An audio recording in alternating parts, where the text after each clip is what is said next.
ओम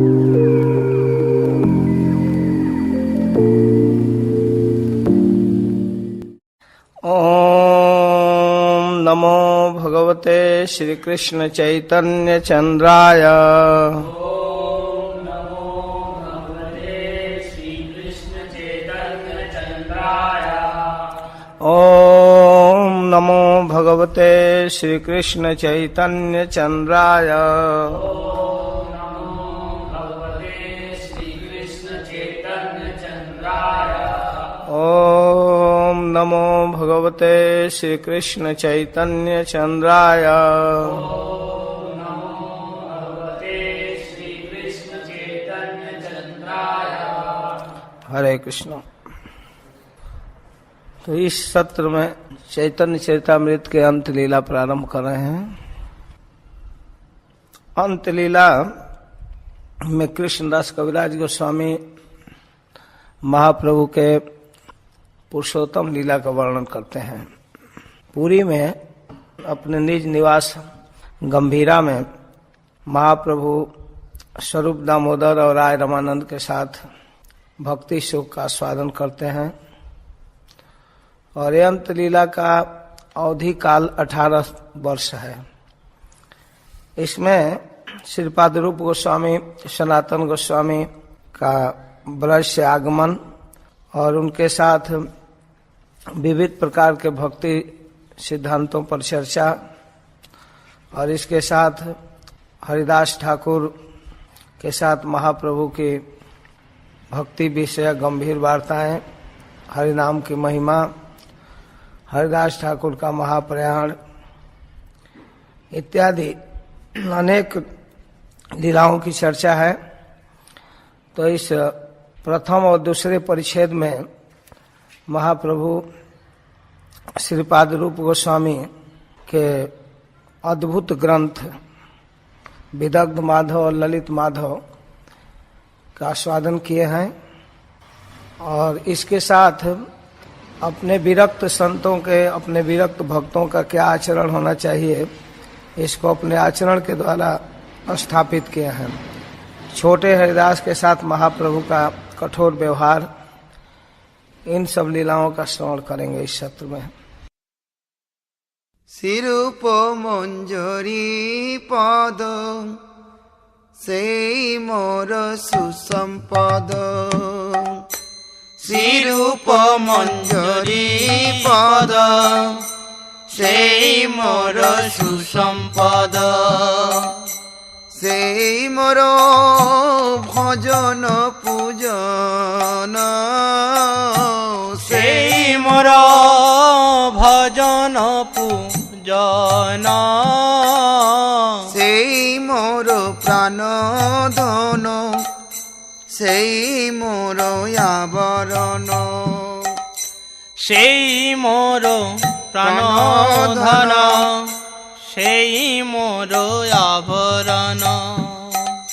सेई मोर जीवनेर जीवन। सेई मोर जीवनेर जीवन। सेई मोर रस निधि। सेई मोर वांछा सिद्धि। सेई मोर रस निधि। सेई मोर वांछा सिद्धि। सेई मोर वेदेर धर्म। सेई मोर वेदेर धर्म। सेई व्रत सेई तप। सेई मोर मंत्र जप। सेई व्रत सेई तप। सेई मोर मंत्र जप।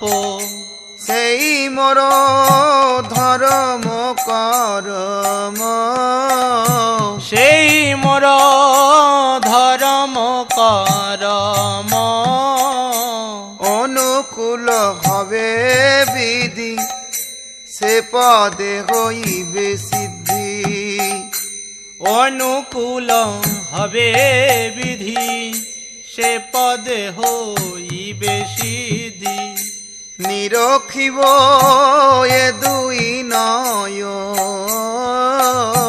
নিরখিব এ দুই নয়নে, শ্রীরূপ মাধুরী রাশি প্রাণ কুবলয়ে শশী, শ্রীরূপ মাধুরী রাশি প্রাণ কুবলয় শশী, প্রফুল্লিত হবে নিশিদিনে, প্রফুল্লিত হবে নিশি দিনে, তুয়ায় দর্শন ওই গরলে জালয় দেখি, তুয়ায় দর্শন ওহি গরল জরল দেহি, চিরদিন তাপিত জীবন, চিরদিন তাপিত জীবন, হাহা প্রভু কর দয়া, দেখো মোরে প্রদ ছায়া, আহা প্রভু করো দয়া, দেহ মোরে পদ ছায়া, নরতম লইল শরণ,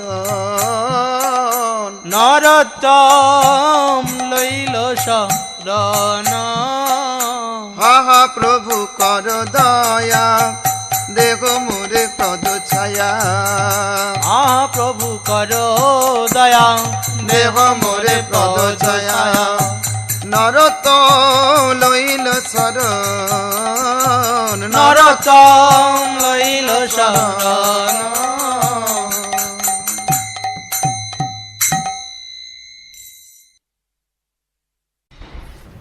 पंगुम लंघयते शैलम मुखम आवर्तयेत् श्रुतिम यत्कृपातमहं वन्दे कृष्ण चैतन्यमीश्वरम दुर्गमे पतिमेन्धस्य स्खलत्पादगतिर्मुहुः स्वकृपायष्टिदानेन सन्तः सन्त्ववलम्बनम् श्रीरूप सनातन भट्ट रघुनाथ श्रीजीव गोपाल भट्ट दास रघुनाथ एछ गुरुर करो चरण बंदन जहाँ ते विघ्न नाश अभीष्ट पुराण जयताम सुरतौ पंगोर मम मंदमतेर्गति मत्सर्वस्व पदां भोजौ राधा मदन मोहनौ दिव्यद्विन्दारण्य कल्पद्रुमाध श्रीमद रत्नागार सिंहासनस्थौ श्रीमद राधा शील गोविंद देवौ प्रेष्टालिभिः सेव्यमानो स्मरामि श्रीमान रास रसारंभी वंशी वट तटस्थितः करसन वेणु सुनैर्गोपीर गोपीनाथ श्रेयस्तुनः जय जय श्री चैतन्य जय नित्यानंद जय द्वैत चंद्र जय गौर भक्त वृंद मध्य लीला संक्षेपते करिनु वर्णन अंत लीला वर्णन किछु सुन भक्तगण मध्य लीला मध्य अंत लीला सूत्रगण पूर्व ग्रंथे संक्षेपते करियाछि वर्णन। श्रीपाद कृष्णदास कविराज गोस्वामी कहते हैं कि मध्य लीला का वर्णन मैं कर चुका, अब अंत लीला का वर्णन सुनिए। मध्य लीला के प्रारंभ में ही अंत लीला को सूत्र के रूप में लिख दिया हूँ। मध्य लीला के प्रथम परिच्छेद में अंत लीला का सूत्र वर्णन किए हैं। क्यों मध्य लीला के प्रारंभ में कर दिए? तो इसको कहते हैं आमी जारा ग्रस्त निकट जानिया मरण अंते कोन लीला आगे करिया छी वर्णन पूर्व लिखित ग्रंथ सूत्र अनुसारे जेई नाही लिखित तहाँ लिखे विस्तारे। मेरे मन में सदैव भय बना हुआ है कि मैं बूढ़ा हूँ, निकट में मृत्यु है, कभी भी शरीर पूरा हो सकता है, इसलिए अंत लीला के सूत्र का वर्णन मैं कर दिया और जिन लीलाओं को लिख चुका हूँ उसको नहीं, जो छूट गया है उसका वर्णन करूंगा।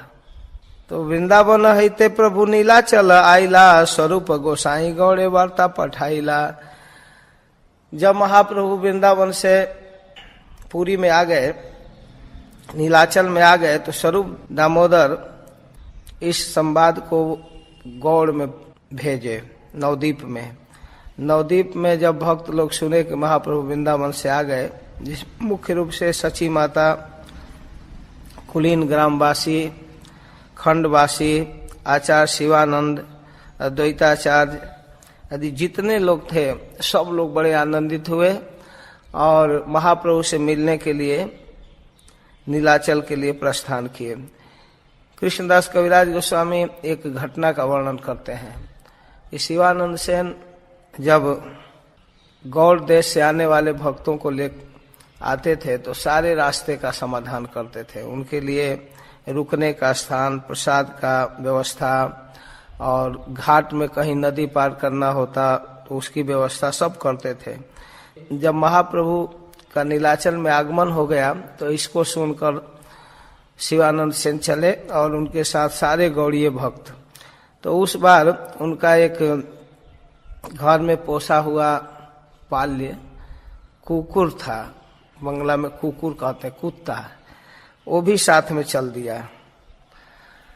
तो उसको भी मना नहीं कर पाए, लेकर आए। उसको लाने में यद्यपि बहुत सारी कठिनाइयां हुई, नौका पर नाविक लोग नहीं चढ़ाते थे तो उसका कई गुना भाड़ा देकर लेकर आए। एक दिन नदी पार करते समय एक उड़िया नाविक एकदम मना कर दिया, ना किसी भी हालत में नहीं चढ़ाएंगे। तो शिवानंद सेन बहुत दुखी हो गए और उसके लिए कई गुना वेतन दिए, बहुत आग्रह किए, तो किसी तरह पार किया। हर समय प्रसाद के समय पूछते थे वो प्रसाद पाया कि नहीं, कहाँ है, कैसे है। एक दिन की घटना है, शिवानंद सेन भक्तों के व्यवस्था संबंधी कार्य को देखते हुए विलंब हो गए और किसी का ध्यान नहीं आया उस कुत्ते को खिलाने के लिए। तो लास्ट में जब शिवानंद सेन भोजन करने बैठे तो कहे वो कुत्ता खा लिया। अपने सेवक से पूछे तो कहा ना, मुझे तो याद ही नहीं आया और पता नहीं कहाँ है। दुखी हो गए शिवानंद सेन, फिर भोजन नहीं किए और खोजने लगे चारों तरफ। कई लोगों को इधर उधर भेजे खोजने के लिए, लेकिन नहीं मिला। तो दुखी होकर शिवानंद सेन उपवास कर लिए।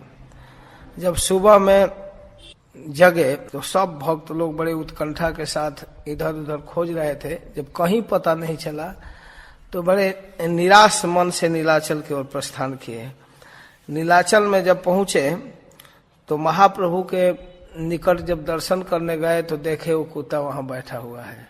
सबको बड़ा आश्चर्य हुआ और वहां पर प्रसाद वहां रखा हुआ था, नारियल का बुरादा भात, वो खा रहा था और उसको खा करके भक्तों को देखकर बार बार महामंत्र बोल रहा था। प्रसाद नारिकेल सस्य देन फैलाइया, कृष्ण राम हरि कह बोले न हसिया। कृष्ण राम हरि का मतलब महामंत्र, हरे कृष्णा कृष्णा कृष्णा हरे हरे, हरे राम राम राम हरे हरे। इसके बाद जब देखा शिवानंद सेन को तो दौड़ कर आया, दंडवत प्रणाम किया। ऐसा लग रहा था मानो शिवानंद से क्षमा मांग रहा है। दैन्य करी निज अपराध क्षमाइला। दूसरे दिन की घटना है, जब भक्त लोग आए मिलने के लिए तो देखे कि कुत्ता नहीं है। कहाँ गया तो पता चला कि वो सीधे देह पाकर बैकुंठ चला गया। ऐसे दिव्य लीला करे सचिदानंदन, कुकुर के कृष्ण कहाए करिल मोचन। उस कुत्ते से कृष्ण नाम बुलवाए और उसको बैकुंठ भेज दिए। एक छोटी सी घटना का वर्णन किए। फिर आगे रूप गोस्वामी के महाप्रभु के साथ तृतीय मिलन का वर्णन करते हैं। आप लोगों को विशेष ध्यान देना चाहिए कि रूप गोस्वामी और सनातन गोस्वामी महाप्रभु से चैतन्य चरितामृत के अनुसार 3 बार मिले हैं।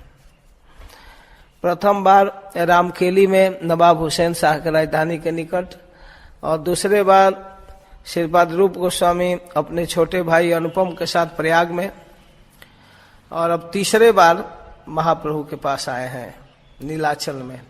वैसे ही सनातन गोस्वामी प्रथम बार रामखेली में रूप गोस्वामी के साथ, दूसरे बार काशी में, और तीसरे बार फिर नीलाचल में आकर मिले हैं। तो अभी रूप गोस्वामी के आगमन का वर्णन करते हैं।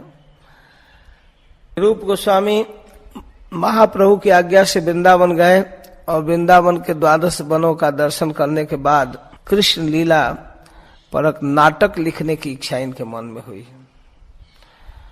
वहीं पर मतलब वृंदावन में ही नाटक की भूमिका तैयार कर लिए, अपने कर्चा में डायरी में लिखने लगे। मंगलाचरण, नांदी श्लोक तथा लिखिल प्रारंभ कर लिए लिखना।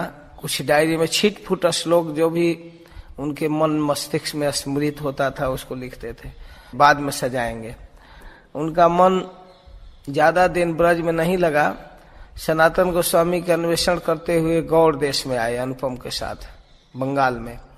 फिर बंगाल से होकर के पुरी में आए हैं। तो इसका वर्णन कर रहे हैं। जब बंगाल में आए अद्भुत घटना हुई। गांव में आने के बाद छोटे भाई अनुपम का शरीर पूरा हो गया। तो अनुपम के शरीर पूरा होने से उनको कुछ विलम्ब हो गया। जिस समय आना चाहते थे पुरी में उस समय न आकर कुछ विलम्ब से आए। और भाई की अंत्येष्टि आदि सारा कार्य करा करके जब पुरी के ओर प्रस्थान किए तो रास्ते में एक गांव पड़ा उड़ीसा में, बंगाल के बाद, का नाम था सत्यभामापुर। तो सत्यभामापुर में रूप गोस्वामी रात्रि विश्राम किए। रास्ते में कहीं न कहीं रुकना ही पड़ता था। उस समय का ऐसा साधन नहीं था, ट्रेन बस आदि, पैदल आना होता तो कहीं न कहीं रात को रुकना पड़ता था। तो विश्राम किए और रात्रि में एक स्वप्न देखे। रात्रि स्वप्न देखे, एक दिव्या रूप नारी सन्मुखे आसिया आज्ञा दिल कृपा करी। स्वप्न में एक सुंदर दिव्य स्वरूपा स्त्री आई और आकर के उनको आज्ञा दी। हमार नाटक पृथक करह रचन, हमारा कृपाते नाटक हवे विलक्षण। हमारा नाटक अलग रचना करो। मतलब कृष्ण लीला के ऊपर नाटक लिख रहे थे तो पूरा कृष्ण लीला मतलब ब्रज लीला और द्वारिका लीला सब एक साथ लिखना चाहते थे। लेकिन वहां पर एक विशेष आज्ञा इनको मिला कि अलग लिखो और हमारे कृपा से वो पूरा हो जाएगा। माने पूरी लीला अलग लिखो और ब्रज लीला अलग। तो स्वप्न देखकर रूप गोस्वामी सोचने लगे कि सत्यभामापुर है तो क्या सत्यभामा जी प्रकट होकर के इस तरह से आदेश कर रही है। ब्रजपुर लीला एकत्र करिया छे घटाना, 2 भाग करी एवे करीब रचाना। अब 2 भाग करना पड़ेगा। मैं तो सोचा एक में ही हो जाएगा। ये सोचते सोचते नीलाचल आए और नीलाचल में आने के बाद अपने रुकने का स्थान निर्धारित किए हरिदास ठाकुर जी के यहाँ, क्योंकि हरिदास ठाकुर को ही अपना स्टाफ मानते थे, अपनी जाति का मानते थे। हरिदास ठाकुर का जन्म मुस्लिम वंश में हुआ था और रूप गोस्वामी मुस्लिम की नौकरी कर चुके थे, इसलिए अपने को भी मुस्लिम मानते थे। तो इस दैन्यता के कारण वो मंदिर में नहीं जाना चाहते थे। हरिदास ठाकुर जी के यहाँ रुके। हरिदास ठाकुर उनके प्रति बहुत स्नेहवान हुए और कहे कि आपके आने की बात महाप्रभु बता दिए थे कि आने वाला है। तो रूप गोस्वामी को जिज्ञासा हुई कि महाप्रभु से कहाँ दर्शन होगा। तो इसके लिए ज्यादा चिंता नहीं करना है, वो स्वयं आते हैं प्रतिदिन, अब आने ही वाले हैं। ऐसे बातचीत समाचार किए, तब तक महाप्रभु का आगमन हुआ। रूप गोस्वामी दंडवत किए तो हरिदास ठाकुर ने बताया रूप दंडवत करे हरिदास कहिला, हरिदास से मिली प्रभु रूपे आलिंगिया। हरिदास से मिलने के बाद रूप गोस्वामी को आलिंगन किए। इसके बाद बैठ करके महाप्रभु इष्ट गोष्ठी किए, कुशल मंगल पूछे कुछ क्षण तक। फिर सनातन गोस्वामी की वार्ता पूछे कि मिले सनातन, काशी में हमारे साथ मिले थे। तो कहे नहीं मिल पाए। आमी गंगा पथे आइलम तीहो राजपथे। वो राजपथ से हाईवे पकड़ कर चले गए, मैं गंगा तट पकड़ कर आया, इसलिए नहीं भेंट हो पाया। अतएव अमार देखा ना हिल तार साथ है। जब मैं प्रयाग में आया तो पता चला कि सनातन वृंदावन की ओर गए और फिर मैं उधर चला गया बंगाल में गया अनुपम के साथ और वहां जाने के बाद अनुपम की गंगा प्राप्ति हो गई, अनुपम का शरीर छूट गया। यद्यपि यहाँ कृष्णदास कविराज गोस्वामी वर्णन नहीं करते हैं कि अनुपम की घटना सुनकर महाप्रभु पर क्या असर हुआ, लेकिन सनातन गोस्वामी से चर्चा करते समय अनुपम की चर्चा करते हैं। फिर इस प्रकार महाप्रभु रूप गोस्वामी से समाचार करके फिर अपने स्थान को चले गए। फिर बारी बारी से भक्तों को लेकर आते थे, कभी स्वरूप दामोदर को, कभी राय रमानंद को, सार्वभौम भट्टाचार्य को, अन्य महान महंत भक्तों को, अद्वैताचार्य, नित्यानंद प्रभु, जो उनके पास बड़े बड़े भक्त आते थे उनको लेकर के रूप गोस्वामी से मिलवाते थे। सबसे मिलवा कर कहते थे इस पर विशेष कृपा करो। अद्वैत नित्यानंद प्रभु दुही जने, प्रभु कहे रूपे कृपा करो काय मने। तोमा दुहार कृपा ते इहार हऊ को शक्ति, जाते विरचिते पारन कृष्ण रस भक्ति। आप लोग इस पर विशेष कृपा कीजिए, आप लोगों की कृपा से ये भक्ति शास्त्र की रचना कर सकेंगे। गौड़िया उड़िया जत प्रभुर भक्त गण, सबार हईल रूप स्नेहर भजन। जितने गौड़ देश से बंगाल के आने वाले भक्त थे और उड़ीसा के जो भी भक्त थे, सभी भक्तों से महाप्रभु कहते थे कि आप कृपा कीजिए। और वास्तव में धीरे धीरे गौड़िया उड़िया जत प्रभुर भक्तगण, जितने बंगाल के और उड़ीसा के भक्त थे, सबके कृपा पात्र और स्नेह भाजन हो गए रूप गोस्वामी। 10 महीना रुके पुरी में। प्रतिदिन 80 रुपए करे न मिलने, मंदिर से प्रसाद पान देन दुई जने। मंदिर से प्रसाद भेजवाते थे। इष्ट गोष्ठी दुई जने करी कत क्षण, मध्यान्ह करीते प्रभु करी लगमन। इस प्रकार महाप्रभु मिलते थे और दोपहर का समुद्र स्नान करने के लिए चले जाते थे। तो जो भी पुरी में उत्सव होता, जैसे जगन्नाथ रथ यात्रा या गुंडीचा मंदिर मार्जन या टोटा गोपीनाथ में वन भोजन, सब में उन लोगों को आमंत्रित करते, बुलाते और वे लोग गोविंद के द्वारा भेजे गए कृष्ण प्रसाद को लेते। बहुत आनंद का दिन बीत रहा था रूप गोस्वामी का। एक दिन की घटना है कि सर्वज्ञ शिरोमणि महाप्रभु आए और अचानक आकर के कुछ कहने लगे रूप गोस्वामी से। आर दिन प्रभु रूपे मिलिया वसीला, सर्वज्ञ शिरोमणि प्रभु कहिते लागिला। कृष्ण के बाहिरा नहीं करी हो ब्रज हईते, ब्रज छाड़ी कृष्ण कभू ना जान कहाँ थे। कोई चर्चा महाप्रभु से रूप गोस्वामी नहीं किए थे अब तक, ये नाटक की रचना कर रहे हैं या कुछ चर्चा नहीं।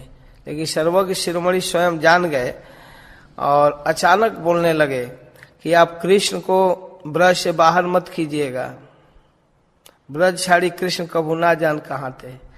उधर सत्यभामा जी पैरवी की कि आप पुरी की घटना, मतलब द्वारिकापुरी की घटना अलग लिखना, मेरे कृपा से ग्रंथ पूरा हो जाएगा। और इधर राधा भाव भावित चैतन्य महाप्रभु कह रहे हैं कि कृष्ण को ब्रज से बाहर मत भेजना, कृष्ण को ब्रज के बाहर मत भेजना, ब्रज छाड़ी कृष्ण कभू ना जान कहाँ थे। ब्रज से बाहर कृष्ण कभी नहीं जाते हैं, आप इनको ब्रज में ही रखिएगा। कृष्णोन्यो यदु शंभु तो यस्तु गोपेन्द्र नंदन, वृंदावनम परित्यज स्वक्वचे नैव गच्छति। श्री कृष्ण जदकुलोद्भव श्री कृष्ण एक व्यक्ति, नंद नंदन कृष्ण अपर व्यक्ति हैं। कहते हैं कि 2 कृष्ण हैं, एक है जशोदा नंदन और एक है देवकी नंदन। यदु संभूत जदकुल जातः कृष्ण एक स्यात्, गोपेन्द्र नंदन नंद सुत कृष्ण अन्य स्यात्।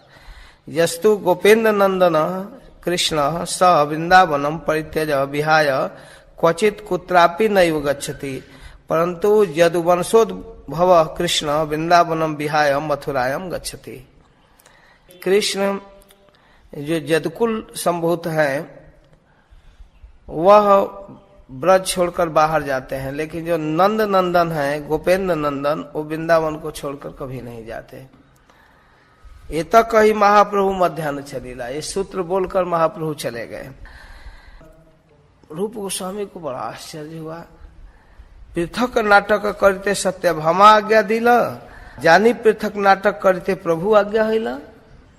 पूर्वे दुई नाटक छिल एकत्र रचना, पहले तो मैं एक में लिखना चाहता था, दुई भाग करी एवं करीब घटना, अब 2 भाग में करूंगा। दुई नांदी प्रस्तावना, दुई संगठना, पृथक करिया लिखी करिया भवना। अब मुझको 2 भाग में लिखना पड़ेगा, अब तो क्लियर हो गया। इस प्रकार नाटक की रचना करने का मन बना लिए। तब तक बीच में कृष्णदास कविराज गोस्वामी रथ यात्रा के क्रम में एक घटना का वर्णन करते हैं, जिसका वर्णन मैं कर चुका हूं। मध्य लीला के प्रारंभ में ही बताया कि एक श्लोक कृष्णदास कविराज गोस्वामी 3 बार चर्चा किए हैं। यह कौमार हर स ये वही वरस्ता एव चैत्र छपा, चेतोन्मीलित मालती सुरभय प्रौढ़ा कदम्बा नील, सा चैवास्मिस् तथापि तत्र सुदत वैपाल लीला विधौ, रेवा रोधसी बेतसी तरुतले चेत समुत्कंठते। इस श्लोक को मध्य लीला के प्रारंभ में भी अंत लीला का सूत्र वर्णन करने में लिखे हैं, फिर मध्य लीला के 13वें परिच्छेद में रथ यात्रा का वर्णन करते हुए लिखे हैं। इसका अर्थ, इसकी व्याख्या हो चुकी है। अब फिर अवसर पाकर यहाँ कर रहे हैं, तो मैं केवल दिग्दर्शन करा दिया, इस श्लोक का व्याख्या कर चुका हूं।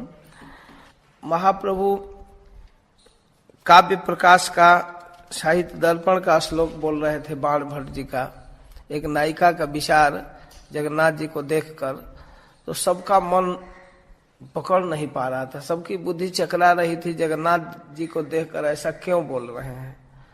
लेकिन महाप्रभु राधा भाव भावित होकर मानो कुरुक्षेत्र में उपस्थित होकर श्री कृष्ण को उलाहना दे रहे हैं। हे प्रियतम, आप वही हैं और मैं आपका वही प्रिया हूं जो हम लोग एकांत में मिलते थे, और वही चांदनी रात है, वही पूर्णिमा की रात्रि है, चैत मास, लेकिन हमको आप अच्छा नहीं लग रहे हैं। क्यों यहाँ मन नहीं लग रहा है? क्योंकि हमारा मन बार बार उस रेवा नदी के तीरस्थ अशोक तरु के मूल में जो हम लोग मिलते थे, विहार करते थे, वहां जा रहा है। तो इस भाव में महाप्रभु बोल रहे, क्यों बोल रहे एक नायिका के उद्गार, ये नहीं समझ पा रहे थे। रूप गोस्वामी उस श्लोक का भाव समझ गए कि ये इनडायरेक्ट बोल रहे हैं। जब राधा रानी कुरुक्षेत्र में मिलती हैं अपने प्रियतम श्री कृष्ण से, उलाहना के मूड में बोलती हैं कि आप मुझको अच्छा नहीं लग रहा है, मेरा मन तो वृंदावन की ओर जा रहा है। तो उसी को समझ करके उन्होंने एक श्लोक की रचना किया, और श्लोक रच कर एक ताड़ के पत्र पर लिखकर हरिदास जी के कुटिया में रख दिए और समुद्र स्नान करने चले गए थे। तब तक महाप्रभु आए स्वरूप दामोदर के साथ और उस श्लोक को निकाल कर पढ़ने लगे, और पढ़कर स्वरूप दामोदर को दिखाए कि देखिए, जिसमें किसी का मन नहीं जा रहा है वहां पहुंच गया चोर। प्रियः सोऽयं कृष्णः सहचरी कुरुक्षेत्र मिलितः, तथाहं सा राधा तदिदमुभयो संगम सुखम, तथाप्यन्तः खेलन् मधुर मुरली पंचम जुषे, मनो में कालिंदी पुलिन विपिनाय स्पृहयति। हे सहचरी, हमारे वही प्रियतम श्री कृष्ण यहाँ कुरुक्षेत्र में उपस्थित हैं, मैं भी वही राधा हूँ, हम दोनों का संग सुख भी वैसा ही है। फिर भी क्रीड़ाशील मुरली के पंचम स्वर में प्रवाहित आनंद से पूरित कालिंदी पुलिन से युक्त वृंदावन के प्रति मेरा चित्त स्पृहा कर रहा है। मेरा मन वृंदावन के कालिंदी के कुंज पर जा रहा है, जहां हम प्रियतम से मिलते थे। और यहाँ तो मुकुट सुकुट जूता मोजा पहने हुए हैं, वहां गोपाल वेश में, नटवर वेश में थे। तब तक रूप गोस्वामी आए स्नान करके, तो उनको खींच कर एक तमाचा मारे और कहे, चोर, मोर गुड़ हृदय तुम्हें जानिले के मने, ये तो कही रूपे कैल दृढ़ आलिंगन। एक तमाचा मारकर पकड़कर आलिंगन कर लिया और कहे कि चोर मेरे हृदय की गूढ़ रहस्य को बड़े बड़े भट्टाचार्य विद्वान नहीं समझ पा रहे हैं, तू कैसे जान गया? स्वरूप दामोदर कहे प्रभु ये आपकी कृपा है, ऐसे कैसे समझ सकता है, ऐसे नहीं समझ सकता है, आपकी कृपा है। तो कहे हाँ मैं प्रयाग में इसके ऊपर कृपा किया था। इसके स्वभाव को देखकर प्रभु कहे हो अमार प्रयागे मिलील जोग पात जानी मोर कृपा तो है। मैं कृपा किया नहीं, जोग पात जान के मेरी कृपा ट्रांसफर हो गई इधर, जोग पात्र था खींच लिया मेरी कृपा को। इस प्रकार महाप्रभु लीला करते हैं। रूप गोस्वामी नाटक तो लिख ही रहे थे, जब समय मिलता था तो एक दिन महाप्रभु अचानक आए और रूप और हरिदास दंडवत किए। तब तक महाप्रभु पूछते हैं क्या लिख रहे हो इस समय, कहाँ पुथी लिखा बली? एक पत्र नीला ले लिए, क्या लिख रहे हो?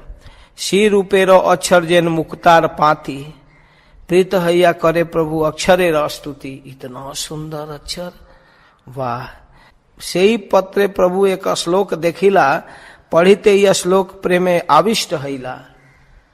तब तक महाप्रभु उस पत्री को पढ़े, उसमें एक श्लोक लिखा हुआ था, एकदम श्लोक पढ़कर आविष्ट हो गए। क्या था श्लोक?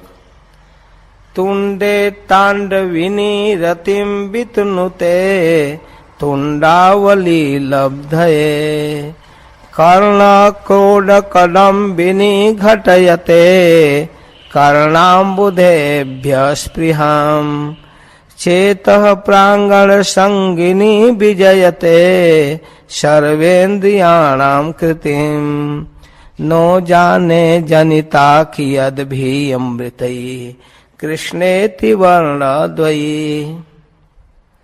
श्लोक का भाव है कृष्ण, एक शब्द जिसमें अमृत घुला हुआ है। जब जिह्वा का स्पर्श करता है तो रसना लाखों जिह्वा की स्पृहा करती है। एक जिह्वा से नाम उच्चारण करने से संतोष नहीं होता है, मन में यही आता है कि लाखों जिह्वाएं होती। और जब यह कृष्ण शब्द, कृष्ण नाम कान के विवर में प्रवेश करता है तो अरबों कान प्राप्त करने की इच्छा होती है कि इसी को सुनता रहूं। कभी कभी दो कान से तो भ्रम हो जाता है क्या बोला, लेकिन बार बार इसको सुनता रहूं। और यही कृष्ण शब्द, कृष्ण नाम जब चित्त के प्रांगण में प्रविष्ट होता है तो इतना आनंद आता है। चेतः प्रांगण संगिनी विजयते सर्वेन्द्रियाणाम कृतिम। जब चित्त में प्रविष्ट होता है तो जितनी इंद्रियां हैं सारी इंद्रियां प्रसन्न हो जाती हैं। मैं नहीं जानती हूं कि यह कृष्ण शब्द कितने अमृत के द्वारा गठित हुआ है। यह श्लोक श्रीमती राधा रानी बोल रही हैं। इसमें कितना अमृत घोला हुआ है। जिह्वा का स्पर्श होने पर मन में आता है कि अनेकों जिह्वाएं होती और कृष्ण कृष्ण कृष्ण कृष्ण कृष्ण कृष्ण कृष्ण कृष्ण कृष्ण कृष्ण कृष्ण कृष्ण कृष्ण कृष्ण केवल कृष्ण कृष्ण उच्चारण करता। और कान में प्रवेश करता है तो मन करता है केवल यही सुनता रहूं, यही सुनता रहूं, यही सुनता रहूं और कुछ नहीं। और जब हृदय में प्रवेश करता है तो सारी इंद्रियां प्रफुल्लित हो जाती है, आनंदित हो जाती हैं। इस श्लोक को सुनकर हरिदास ठाकुर तो एकदम आनंद में झूम गए और कहने लगे, नाचने लगे और श्लोक की प्रशंसा करते हुए कहते हैं, कृष्ण नामेर महिमा शास्त्र साधु मुखे जानी, नामेर महिमा ऐसे कहा नहीं सुनी। मैंने तो शास्त्रों से साधुओं के द्वारा अनेकों बार नाम की महिमा सुना है, लेकिन ऐसी महिमा अब तक किसी ने नहीं बताया, इतना नहीं सुना। तबे महाप्रभु दुहे करी आलिंगन मध्यान्ह करी ते समुद्र करीला गमन। इसके बाद महाप्रभु उन दोनों को आलिंगन करके समुद्र स्नान के लिए चले गए। अब दूसरे दिन की घटना देखिए। दूसरे दिन राय रमानंद और स्वरूप दामोदर को साथ लेकर के आते हैं, सार्वभौम भट्टाचार्य को भी। सार्वभौम भट्टाचार्य, स्वरूप दामोदर, राय रमानंद सबको लेकर आते हैं हरिदास ठाकुर के आश्रम पर और सबसे रूप गोस्वामी को मिलाते हैं और उनके गुणों का वर्णन करते हैं। दो श्लोक महाप्रभु अभी सुने हैं। एक रथ यात्रा के समय प्रिय स्वयं कृष्ण, और फिर तुंडे तांडविनी रतिम विथुन थे। तो इन दोनों श्लोक की प्रशंसा महाप्रभु कर रहे हैं। निज भक्तेर गुण कहे हैया पंचमुख, अपने भक्त की महिमा को महाप्रभु पंचमुख होकर महादेव की तरह वर्णन करते हैं। सार्वभौम रामानंदे परीक्षा करीते, सार्वभौम भट्टाचार्य रामानंद राय की परीक्षा करने के लिए श्री रूपेर गुण दुहारे लागिला कही थे। उन दोनों से इनके गुणों का वर्णन करते हैं। ईश्वर स्वभाव भक्ते नालय अपराध है, अल्प सेवा बहु माने आत्म पर्यंत प्रसाद। यह है भगवान की विशेष कृपा कि अपने भृत के, अपने सेवक के गलतियों को नहीं देखते हैं। थोड़ा सा अगर कुछ सेवा किया है तो उसी को ज्यादा याद करते हैं।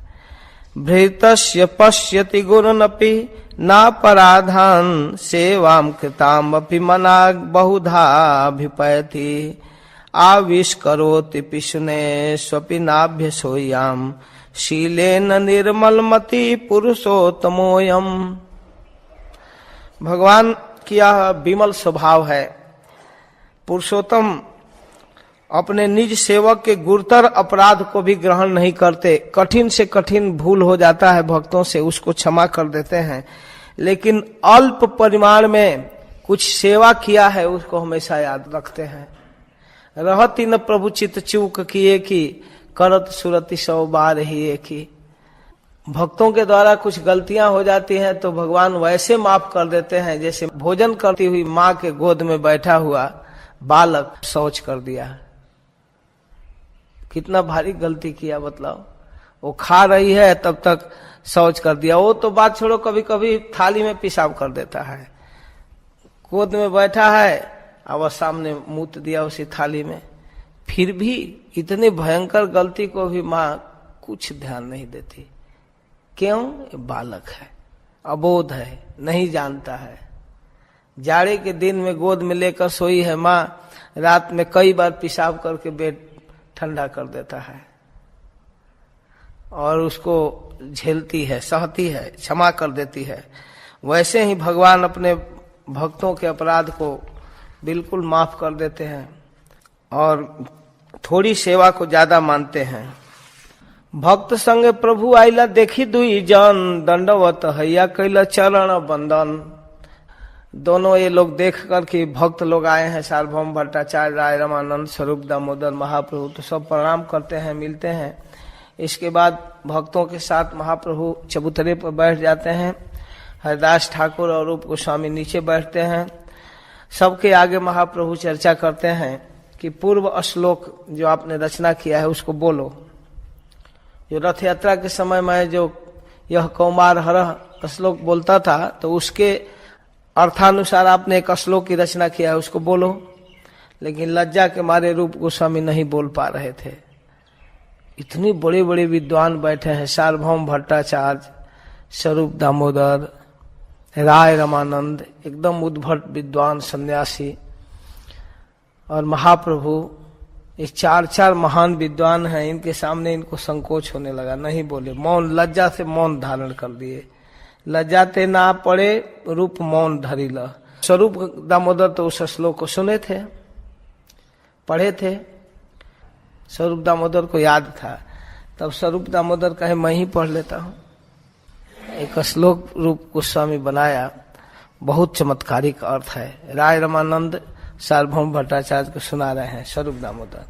प्रियः सोऽयं कृष्णः सहचरी कुरुक्षेत्र मिलितः, तथाहं साराधा तदिदमुभयो संगम सुखम, तथाप्यन्तः खेलन् मधुर मुरली पंचम जुषे, मनो में कालिंदी पुलिन विपिनायैष प्रिययति। हे सखी, कुरुक्षेत्र में जिनका साक्षात्कार हुआ वह तो दैत कृष्ण ही है, मेरे प्रिय, और मैं वही राधा हूं। हम दोनों का मिलन सुख भी वही है। एकांत में मिल रहे हैं, लेकिन मेरा मन तो जमुना की ओर भाग रहा है। जहां हम कालिंदी के तट पर कुंज में मिला करते थे, वहां मेरा मन जा रहा है। यहां मिलने के बाद भी सुख की अनुभूति नहीं हो रही है। तो राय भट्टाचार्य बोले, तुम्हार प्रसाद बिने तुम्हार हृदय यही जानी लखे मने। ये तो आपकी कृपा का प्रसाद दिख रहा है महाप्रभु। आमाते संचारी पूर्वे कर ही ल सिद्धांत, ये सब सिद्धांत ब्रह्मा नहीं पाए अंत। राय रामानंद कहते हैं, हमारे हृदय में आपने संचार किया ज्ञान का, भक्ति का, और मैंने भी इसी तरह बड़बड़ाया। ये सब सिद्धांत तो ब्रह्मा को भी समझ में नहीं आने वाला है। वो बात आप साधारण लोगों से बुलवा लेते हैं, मुझसे भी बुलवा लिए। जैसे मेरे ऊपर आपने कृपा किया दक्षिण भारत यात्रा में और मुझसे बहुत कुछ निकलवा लिया, वैसे ही आप के हृदय का अनुवाद ये रूप कर रहा है। इसमें निश्चित रूप से आपकी कृपा है। तब महाप्रभु कहते हैं, अच्छा रूप वो श्लोक बोलो, वो नाटक वाला दूसरा श्लोक, तुंडे तांडविनी रतिम वितुनुते, इसको बोलो।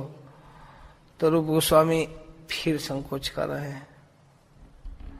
अरे बोलो, प्रभु कहे कह रूप नाटकेर श्लोक, श्लोक सुनिले लोकेर जाय दुख शोक। बार बार प्रभु तारे आज्ञा यदि दिल, तबे से श्लोक रूप कहिते लागिला। बोलो बोलो, किस लिए रचना किए हो? लोग पढ़ेंगे ना सुनेंगे, बोलो। इन विद्वानों के बीच में नहीं बोलोगे तो कहाँ बोलोगे? इसकी शोभा तो यही है कि बड़े बड़े विद्वान लोग इसका स्वादन करें, भक्त लोग स्वादन करें। तब रूप गोस्वामी बोलते हैं, तुंडे तांडविनी रतिम वितनुते तुंडावली लब्धये कर्ण क्रोध कदम्बिनी घटयते कर्णाम्बुधेभ्य स्पृहाम चेतः प्रांगण संगिनी विजयते सर्वेन्द्रियाणाम कृतिम नो जाने जनिता कियद्भिर अमृतयी कृष्णेति वर्णद्वयी। तो इस श्लोक को सुनकर राय रामानंद आश्चर्यचकित हो गए। कहे, अच्छा ये किस ग्रंथ का श्लोक है? इसमें नाम की महिमा इतना अपार। सबे बोले नाम महिमा सुनिया छी अपार, ये मन माधुर्य के वर्णने नहीं आर। इतनी माधुरी नाम के महिमा का अब तक हम लोग नहीं सुने। राय कहे, कौन ग्रंथ कर है न जानी, जहार भीतरे यही सिद्धांत रखनी। ये कौन ग्रंथ है जिसमें इतना बड़ा सिद्धांत, नाम की इतनी बड़ी मधुरिमा व्यक्त हुआ है? स्वरूप कहे, कृष्ण लीला नाटक की रचना कर रहे हैं। उसमें ब्रज लीला और पूर्व लीला एकत्र वर्णन करना चाहते थे। आरंभ किए हैं, कुछ कर्चा में डायरी में लिखे हैं, लेकिन अब अलग अलग ग्रंथ की रचना करने का आदेश हुआ है। और ग्रंथ का नाम है ललित माधव और विदग्ध माधव। तो उसके अंदर का एक श्लोक है। तब राय कहते हैं कि अच्छा तो नांदी श्लोक पढ़ो, थोड़ा मैं देखूं भूमिका के श्लोक।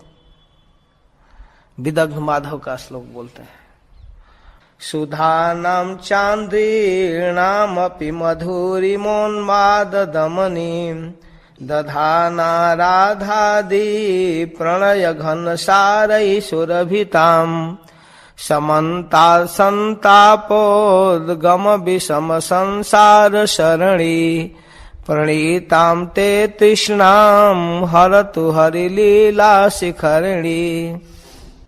चंद की सुधा की मधुरिमा के गर्व को खर्व करती है। कृष्ण लीला की मधुरिमा, चंद्रमा की जो मधुरिमा है, उस मधुरिमा को मात करने वाली मधुरिमा है कृष्ण लीला सुधा की मधुरिमा।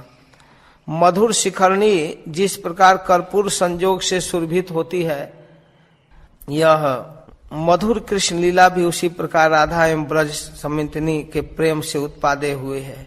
पथिक के पथश्रम जनित कृष्ण को जिस प्रकार शिखरणी आनंदित करती है, उसी प्रकार कृष्ण लीला विषम संसार ताप तापित दुख को भी हरण करती है।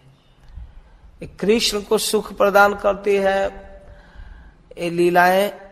गोपियों के संगम सुख उनको बहुत आनंद देता है, और एक कथा जो सुनता है उसका संसार दुख हरण हो जाता है। तो राय कहे कह इष्ट देवे रे वर्णन, वहां चैतन्य महाप्रभु हैं, वही तो इष्ट हैं। अब इनको संकोच हो रहा है। प्रभु रस संकोचे रूप ना करे पठन, मना कर देंगे क्या बोलने लगा, तो इसके लिए चुप हो जाते हैं। प्रभु कहे कह के ने की संकोच लाजे, ग्रंथेर फल सुनाई बे वैष्णव समाजे। बोलो संकोच क्यों कर रहे हैं, अरे ग्रंथ का तो फल यही है कि वैष्णव लोग सुख लें। तो महाप्रभु जब उत्साहित किए, तबे रूप गोसाई यदि श्लोक पढ़ी ल, श्लोक पढ़े, तो श्लोक सुनते ही महाप्रभु कहते हैं, सुनी प्रभु कहे ये अति स्तुति है ल। इसमें ज्यादा प्रशंसा करे, इतना नहीं करना चाहिए, कुछ कम करना चाहिए। अति स्तुति है। क्या श्लोक है, अनर्पित चरिम चिरात करुणयावतीर्ण कलऊ, समर्पयितुम उन्नतो जलरसाम स्वभक्ति श्रियम, हरि पुरट सुंदर द्युति कदम्ब संदीपितः, सदा हृदय कंदरे स्फुरत वह सचिनंदन। महाप्रभु को नमस्कार करते हैं और आशीर्वाद करते हैं कि लोगों के हृदय में सचिनंदन स्फुरित हो। कभी भी जिस उन्नत उज्जवल रस का वितरण नहीं किया गया, कभी भी किसी ने जिस रस को नहीं दिया इस दुनिया में, उस मधुर रस के रसाल को, अपने निज गोलोक की संपदा को जो वितरण करने के लिए करुणा बस होकर जो कलियुग में अवतीर्ण हुए हैं, और स्वर्ण पुंजवत उज्जवल हेमवर्ण सोने की तरह जिनकी कांति है, ऐसे सचिनंदन हरि आप सबके हृदय कंदरे में प्रकाशित हो। वह सचिनंदन वह हरि सबके हृदय में हो। सब भक्तगण कहे श्लोक सुनिया, कृतार्थ करिलाम सबाय श्लोक सुनाइया। सब लोग सुनकर एकदम प्रसन्न हो गए, कहने लगे अरे आपने कृतार्थ कर दिया, बहुत अच्छा, बहुत सुंदर वर्णन है। राय कहे कौन मुखे पात्र सन्निधान, रूप कहे काल सामे प्रवर्तक नाम। आक्षिप्त काल सामे न प्रवेशा स्याद प्रवर्तक। समयानुरूप पात्र सन्निवेश को प्रवर्तक कहते हैं। पात्र का सन्निधान किया गया है अलग अलग समय के अनुरूप। विदग्ध माधव का फिर श्लोक बोलते हैं, सोयम बसंत समय सम्याय जस्मिन पूर्ण तमीश्वर मुपोढ़ नवानुरागम, गूढ़ ग्रहा रुचिरया सहराध यासौ, रंगाय संगमयिता निशि पौर्णमासी। बसंत के समय का आगमन हुआ। उस समय पौर्णमासी तिथि विशाखा नक्षत्र के सहित ग्रह समूह के द्वारा परिवेष्टित होकर नवराग रंजित पूर्ण शशधर के सहित समवेत होकर शोभा विस्तार कर रहा है। केवल श्लोकों की ही व्याख्या है। श्लोक बोल रहे हैं, राय रामानंद उनको उघाड़ते जा रहे हैं, बोलिए बोलिए और बोलिए और बोलिए। कभी विदग्ध माधव का, कभी ललित माधव का श्लोक बोलते जा रहे हैं। राय रामानंद बहुत आनंदित हो रहे हैं श्लोक सुन सुनकर। सार्वभौम भट्टाचार्य, स्वरूप दामोदर, श्री चैतन्य महाप्रभु सब लोग सुनते जा रहे हैं। इस प्रकार बहुत सारे श्लोकों पर विचार किए और ऐसे ही बुलवाते रहे। फिर आए कहते हैं, प्ररोचनादि कह देखी सुनी, रूप कहे महाप्रभु श्रवण इच्छा जानी। ठीक है, आप बोलिए, बार बार प्रेरित कर रहे हैं, बोलिए बोलिए बोलिए। उनके कहने पर महाप्रभु के तरफ देखते थे रूप गोस्वामी। महाप्रभु के मूड देखकर तब बोलते थे कि अभी तो एक श्लोक बोले तो महाप्रभु कहे अति स्तुति है, तो फिर कुछ मना न करें, इसके लिए देख लिए कि इनका मूड है बोले, तब बोलते थे। भक्तानामुदगार्दनर्गलर्धियाम वर्गो निसर्गो ज्वल, शीलै पल्वित सब वल्लभ बधू बंधो प्रबंधो प्यसौ लेभे चत्वरताम च तांडव विधे बिंदाटवी गर्भभू मन्ने मदविध पुण्य मंडल परिपाकोयन मुन मिलते। इस सभा में स्वभाव निर्मल मति भक्त वृंद उपस्थित है और यहाँ प्रस्तुत विदग्ध माधव नामक गोपी प्रिय श्री कृष्ण के चरित्र से शोभित है। विशेषकर श्री कृष्ण के लीला स्थान यह वृंदावन हमारे अभिनय की रंग भूमि है। प्रतीत होता है कि अब तक सबके पुण्य परिणाम से विकसित हुआ है मंच, यहाँ हम लोग लीला करेंगे। इस प्रकार महाप्रभु के प्रेरणा से रूप गोस्वामी ऐसे दिव्य ग्रंथ की रचना कर रहे हैं। क्रमशः रूप गोस्वामी अनेक बार अनेक श्लोकों को पढ़ते हैं और उसको सुनकर महाप्रभु और उनके भक्त एकदम चकित हो जाते हैं। एक से एक श्लोक अतिशय आनंद देता है और उसको महाप्रभु सुनना चाहते हैं। महाप्रभु के मनोभीष्ट को जानकर, महाप्रभु की इच्छा को जानकर पढ़ते जा रहे हैं। कृष्ण के प्रति पहले अनुराग, जिसको पूर्व अनुराग कहते हैं, उसको विचार करके रूप गोस्वामी का श्लोक की रचना करते हैं। राधा रानी के भाव का वर्णन करते हैं। उसी मूड में जैसे श्रीमती राधा रानी विचार करती है कि जब से मैंने एक व्यक्ति के विषय में सुनी, उनका नाम सुनी, उसी समय से हमारे मन में एक कौतूहल हो गया उनसे मिलने की, देखने की। और फिर एक दूसरे व्यक्ति के बंसी का आवाज सुनी, वह स्वर जब मेरे कान में आया, तब से उस व्यक्ति के प्रति मेरी आसक्ति हो गई। और हे सखी, एक चित्र को मैं जब देखी तो चित्र देखकर उस रूप के प्रति आसक्त हो गई। धिक्कार है मुझको, मेरी जैसी स्त्री, ऐसी कुलटा स्त्री इस संसार में नहीं होगी कि एक ही साथ मैं 3 व्यक्तियों में आसक्त हूँ। यह तो अद्भुत स्थिति है। धिक्कार है मुझको कि मेरे लिए मर जाना ही श्रेयस्कर है। एकस्य सुतमेव लुम्पतिमतिं कृष्णेति नामाक्षरम् सान्द्रोन्माद परम्परामुपनयत् यन्यस्य वंशीकला एषा स्निग्ध घन द्रुति मनसि में लग्नः पटे वीक्षणात् कष्टम धिक् पुरुष त्रयेरतिर्भुन मन्ये मृति श्रेयसी। ललिता जी से कह रही हैं श्रीमती राधा रानी, हे सखी, कृष्ण यह नाम, यह शब्द जब मैं श्रवण की, मेरे कान में शब्द आया कृष्ण, तो मेरी मति विलुप्त हो गई। फिर देखो, एक बंसी का आवाज सुनाई दिया, घनीभूत मत्ता उपस्थित कर दिया। वह आवाज इतना मधुर था कि मेरी मति एकदम आसक्त हो गई बंसी बजाने वाले के प्रति।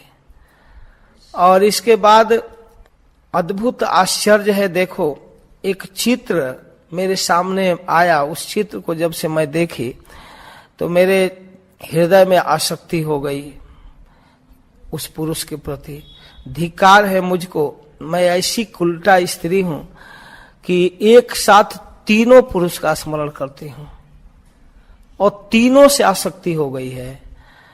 3 को छोड़ना नहीं चाहती हूं। मुझको एकत्र 3 पुरुषों की रति वहन करनी पड़ी। इससे मरण ही मंगलकारक है, मर जाना अच्छा है। कैसे मैं मुंह दिखाऊंगी? कोई भी ऐसी स्त्री होगी जो 3 पुरुषों से एक समान प्रेम करे? जब इसको ललिता जी सुनी तो हंसने लगी और कही, अद्भुत स्थिति है हे सखी, राधिका की ये मनोवेदना ये दुसाध्य है, इसकी चिकित्सा नहीं है। देखो, इसके रोग का कोई शमन की संभावना नहीं है। इयम सखीषु दुसाध्या राधा हृदय वेदना कीर्ता जत चिकित्सापि कुत्सायाम पर्यवस्यति। हे प्रिय सखी, श्रीमती राधा रानी के हृदय की इन वेदनाओं को ठीक कर पाना अत्यंत कठिन है। यदि इसका कोई उपचार भी किया जाए तो अपजस ही हाथ लगेगा, कुछ मिलने वाला नहीं है। यह श्लोक स्वयं श्रीमती राधा रानी द्वारा कहा हुआ है विदग्ध माधव ग्रंथ में। धैर्य परिक्षंद गुणम सुंदर मह मंदिरम तुमम बससी तहरुंधसी बलियम जह जह स इदा पलायम ही। हे अति सुंदर, तुम्हारे चित्त की कलात्मक सुंदरता ने मेरे मन के भीतर छाप छोड़ा है।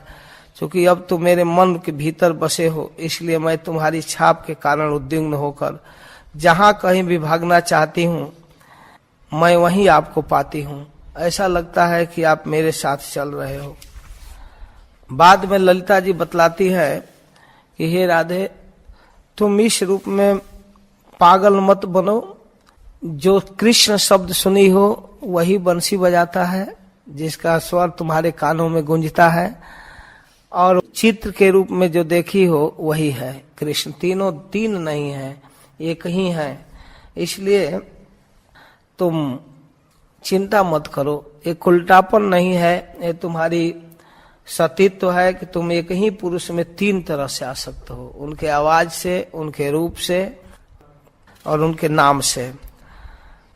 फिर आगे कहते हैं अग्रे वीक्ष शिखंड खंडम चिरात उत्कंपमालंबते गुंजानाम च विलोकनान मुहुरसौ शास्त्रम परिक्रोशति नो जाने जनयद पूर्वम नटन क्रीड़ा चमत्कारिताम बालायाः किल चेत भूमि विशत कोयम नवीन ग्रह। अपने समक्ष मोर पंख को देखकर वह बाला कांपने लगती है। जब कभी वह गुंजा की माला देखती है तो रोने लगती है और ऊंच स्वर से क्रंदन करती है। मैं नहीं जानती हूं कि इस बेचारी के हृदय में किस तरह का नवीन भाव उत्पन्न हो रहा है। फिर राय रमानंद कहते हैं आपने ऐसे सुंदर भावों का वर्णन किया। राय कहे कह देखी भावे रसो भाव, रूप कहे ऐसे है कृष्ण विषयक भाव। ऐसे ही कृष्ण के अनेक भाव हैं और उन भावों को इन ग्रंथ में प्रकट किया गया है। फिर राय रमानंद कहते हैं प्रेम का लक्षण कैसे वर्णन किए हैं, तो रूप गोस्वामी उसकी साहजिक प्रवृत्ति का वर्णन करते हैं। किस रूप में सहज ब्रजवासी लोग कृष्ण से प्रेम करते हैं और खास करके श्रीमती राधा रानी, उसका वर्णन करते हैं। राय रमानंद इससे बहुत प्रभावित हैं, एक से एक श्लोक सुनना चाहते हैं और उसके बहाने चैतन्य महाप्रभु, स्वरूप दामोदर और सार्वभौम भट्टाचार्य आदि सब सुन रहे हैं। अनेक श्लोकों में वर्णन हुआ है। फिर कहते हैं कि आप बहुत सुंदर कविता कर रहे हो। राय कहे वृंदावन मुरली निस्वन कृष्ण राधिकार कैसे करिया से वर्णन। वृंदावन में कृष्ण की बंसी बजती है, उस गोपियों पर कैसे प्रभाव डालती है, उसका थोड़ा सा वर्णन सुनाओ। कह तुम्हार कवित्व सुनी है चमत्कार, कमे रूप गोसाई कहे करी नमस्कार। उनके चरणों में नमस्कार करके क्रमशः वर्णन करते जाते हैं, एक से एक सुंदर ढंग से वर्णन करते हैं। कहते हैं कि नौ विकसित आम्र की मंजरियों से रिश्ती हुई मीठी सुगंधित मधु जिसको लेना चाहते हैं, उसके मोजर पर फागुन और माघ में जो आम मोजर लेता है उसमें भौरे गुनगुनाते रहते हैं और वह चंदन वृक्षों के पूर्ण मलय पर्वत से आने वाली मंद सुगंध वायु से जब कंपित होता है, तो इस तरह यह वृंदावन विपिन मेरे दिव्य आनंद को वर्धित करता है। हे प्रिय मित्र, देखो यह वृंदावन का जंगल किस तरह दिव्य वृक्षों और लताओं से आवृत है और इसमें कितने लता सुंदर सुगंधित पुष्पों को धारण की हैं, उसके ऊपर भौरे गुनगुना रहे हैं। अनेक श्लोकों में जब वर्णन किए तो उसको सुनकर राय रामानंद अपना कमेंट दे रहे हैं कि वास्तव में यह अद्भुत रचना है और ये भक्तों का भक्ति रस को वर्धन करने वाला है। कहते हैं तुम्हार कवित्व अमृत तेरा धार, द्वितीय नाटक कह नांदी व्यवहार। तुम्हारा कविता तो अमृत का धार है, दूसरे ग्रंथ का नांदी श्लोक हो भूमिका। रूप कहे कहाँ तुम्ही सूर्योपम भास, मुई कोन क्षुद्र जिन खद्यो तो प्रकाश। रूप गोस्वामी कहते हैं कहाँ आप सूर्य हैं और मैं एक जुगनू हूँ, तुम्हार आगे धास्ट यही मुख व्यादान, ये तो बोली नांदी श्लोक करीला व्याख्यान। तो कैसे मैं वर्णन करूं, आपके सामने कुछ भी कहने में बहुत संकोच होता है। तो कहे नहीं नहीं बोलो बोलो, तो फिर बोलते हैं। सुर रिपु सुदृशा मोरोज को कान, मुख कमला निचखे दयन खंड, चिरम अखिल सुहि चकोर नंदी, दिशत मुकुंद जसह ससे मुदम वह। मुकुंद की सुंदर चंद्रमा तुल्य महिमा असुरों की पत्नियों के कमल समान मुखों को तथा ज्योतिर्मान चक्रवाक पक्षियों के तुल्य उनके उठे स्तनों को पीड़ा पहुंचाती है, किंतु यही महिमा उनके भक्तों को जो कि चकोर पक्षियों के तुल्य हैं आनंद प्रदान करने वाली है। वह महिमा आप सबको सदैव आनंद प्रदान करे। एक ही मुख दो तरह का असर देता है। द्वितीय नांदी कह देखी राय पुछिला, संकोच पाइया रूप पढ़ीते लागिला। फिर संकोच कर रहे हैं क्योंकि दूसरे श्लोक में भी चैतन्य महाप्रभु की महिमा है, जैसे पहले वर्णन हुआ वैसे ही कहे बोलो बोलो, तो संकोच करते हुए फिर बोलते हैं हिचकिचाते हुए। निज प्रणयिताम सुधा मुदयमाप नुवन यह छितौ, किरत्यलमुरी कृतद्विज कुलाधिराज स्थिति, स लुंचित तमस्ततिर मम सचि सुताख्य शशि, वशीकृत जगन मनः किमपि शर्म विन्यस्यतु। चंद्रमा सदृश पूर्ण पुरुषोत्तम भगवान जो कि सचिनंदन कहलाते हैं, अपना भक्तिमय प्रेम वितरित करने के लिए अब पृथ्वी पर प्रकट हुए हैं। वे ब्राह्मण समुदाय के सम्राट हैं।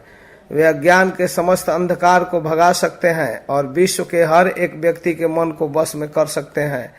वह उदीयमान चंद्रमा हम सबको सौभाग्य प्रदान करें।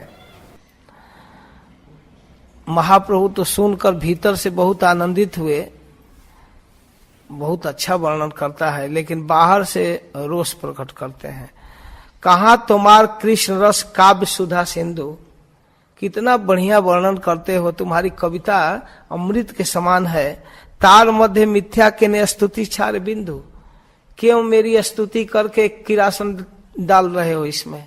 इतना सुंदर पकवान खीर बनाया और उसमें केरोसन डाल रहा है, इसमें मेरा नाम क्यों ले लेता है? राय कहे रुपेर काव्य अमृतेर पूर। राय रामानंद कहते हैं कि ये रूप की जो रचना है ये अमृत से भरा हुआ काव्य है। तार मध्य एक बिंदु दिया छी कर्पूर, ये जो आपकी महिमा इसमें डालता है ना, वो कर्पूर है और इलायची है, इस खीर को सुगंधित करने के लिए जरूरी है।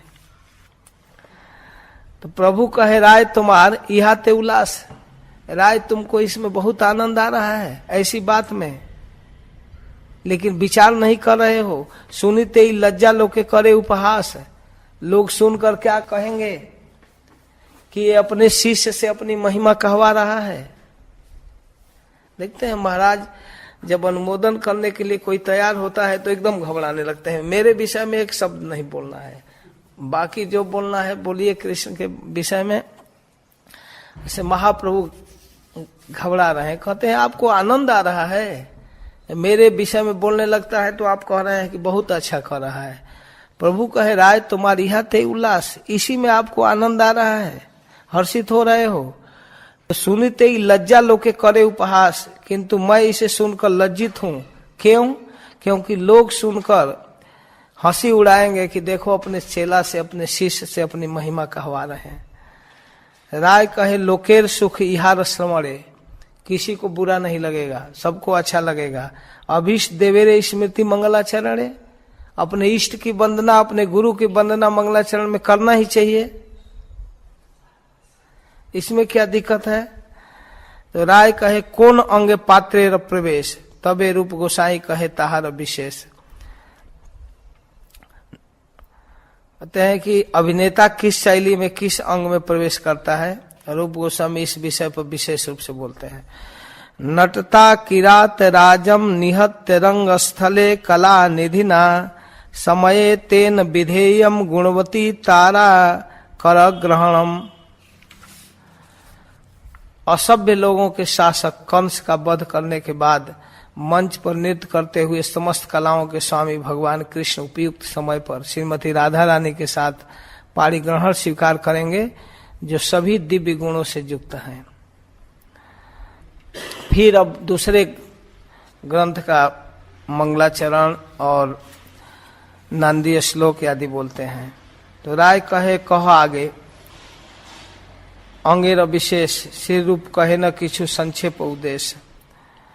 फिर इसी तरह आगे पूछते हैं राय रामानंद और उनका वर्णन करते हुए जाते हैं किस तरह से श्री कृष्ण मार्ग में गायों को लेकर बछड़ों को लेकर चल रहे हैं, धूल दूषित मार्ग है, ये सब वर्णन करते जा रहे हैं। इत सुनि राय कहे प्रभुर चरणे रूपेर कवि तो प्रशंसी सहस्त्र बदने। कितना सुंदर रचना कर रहा है रूप।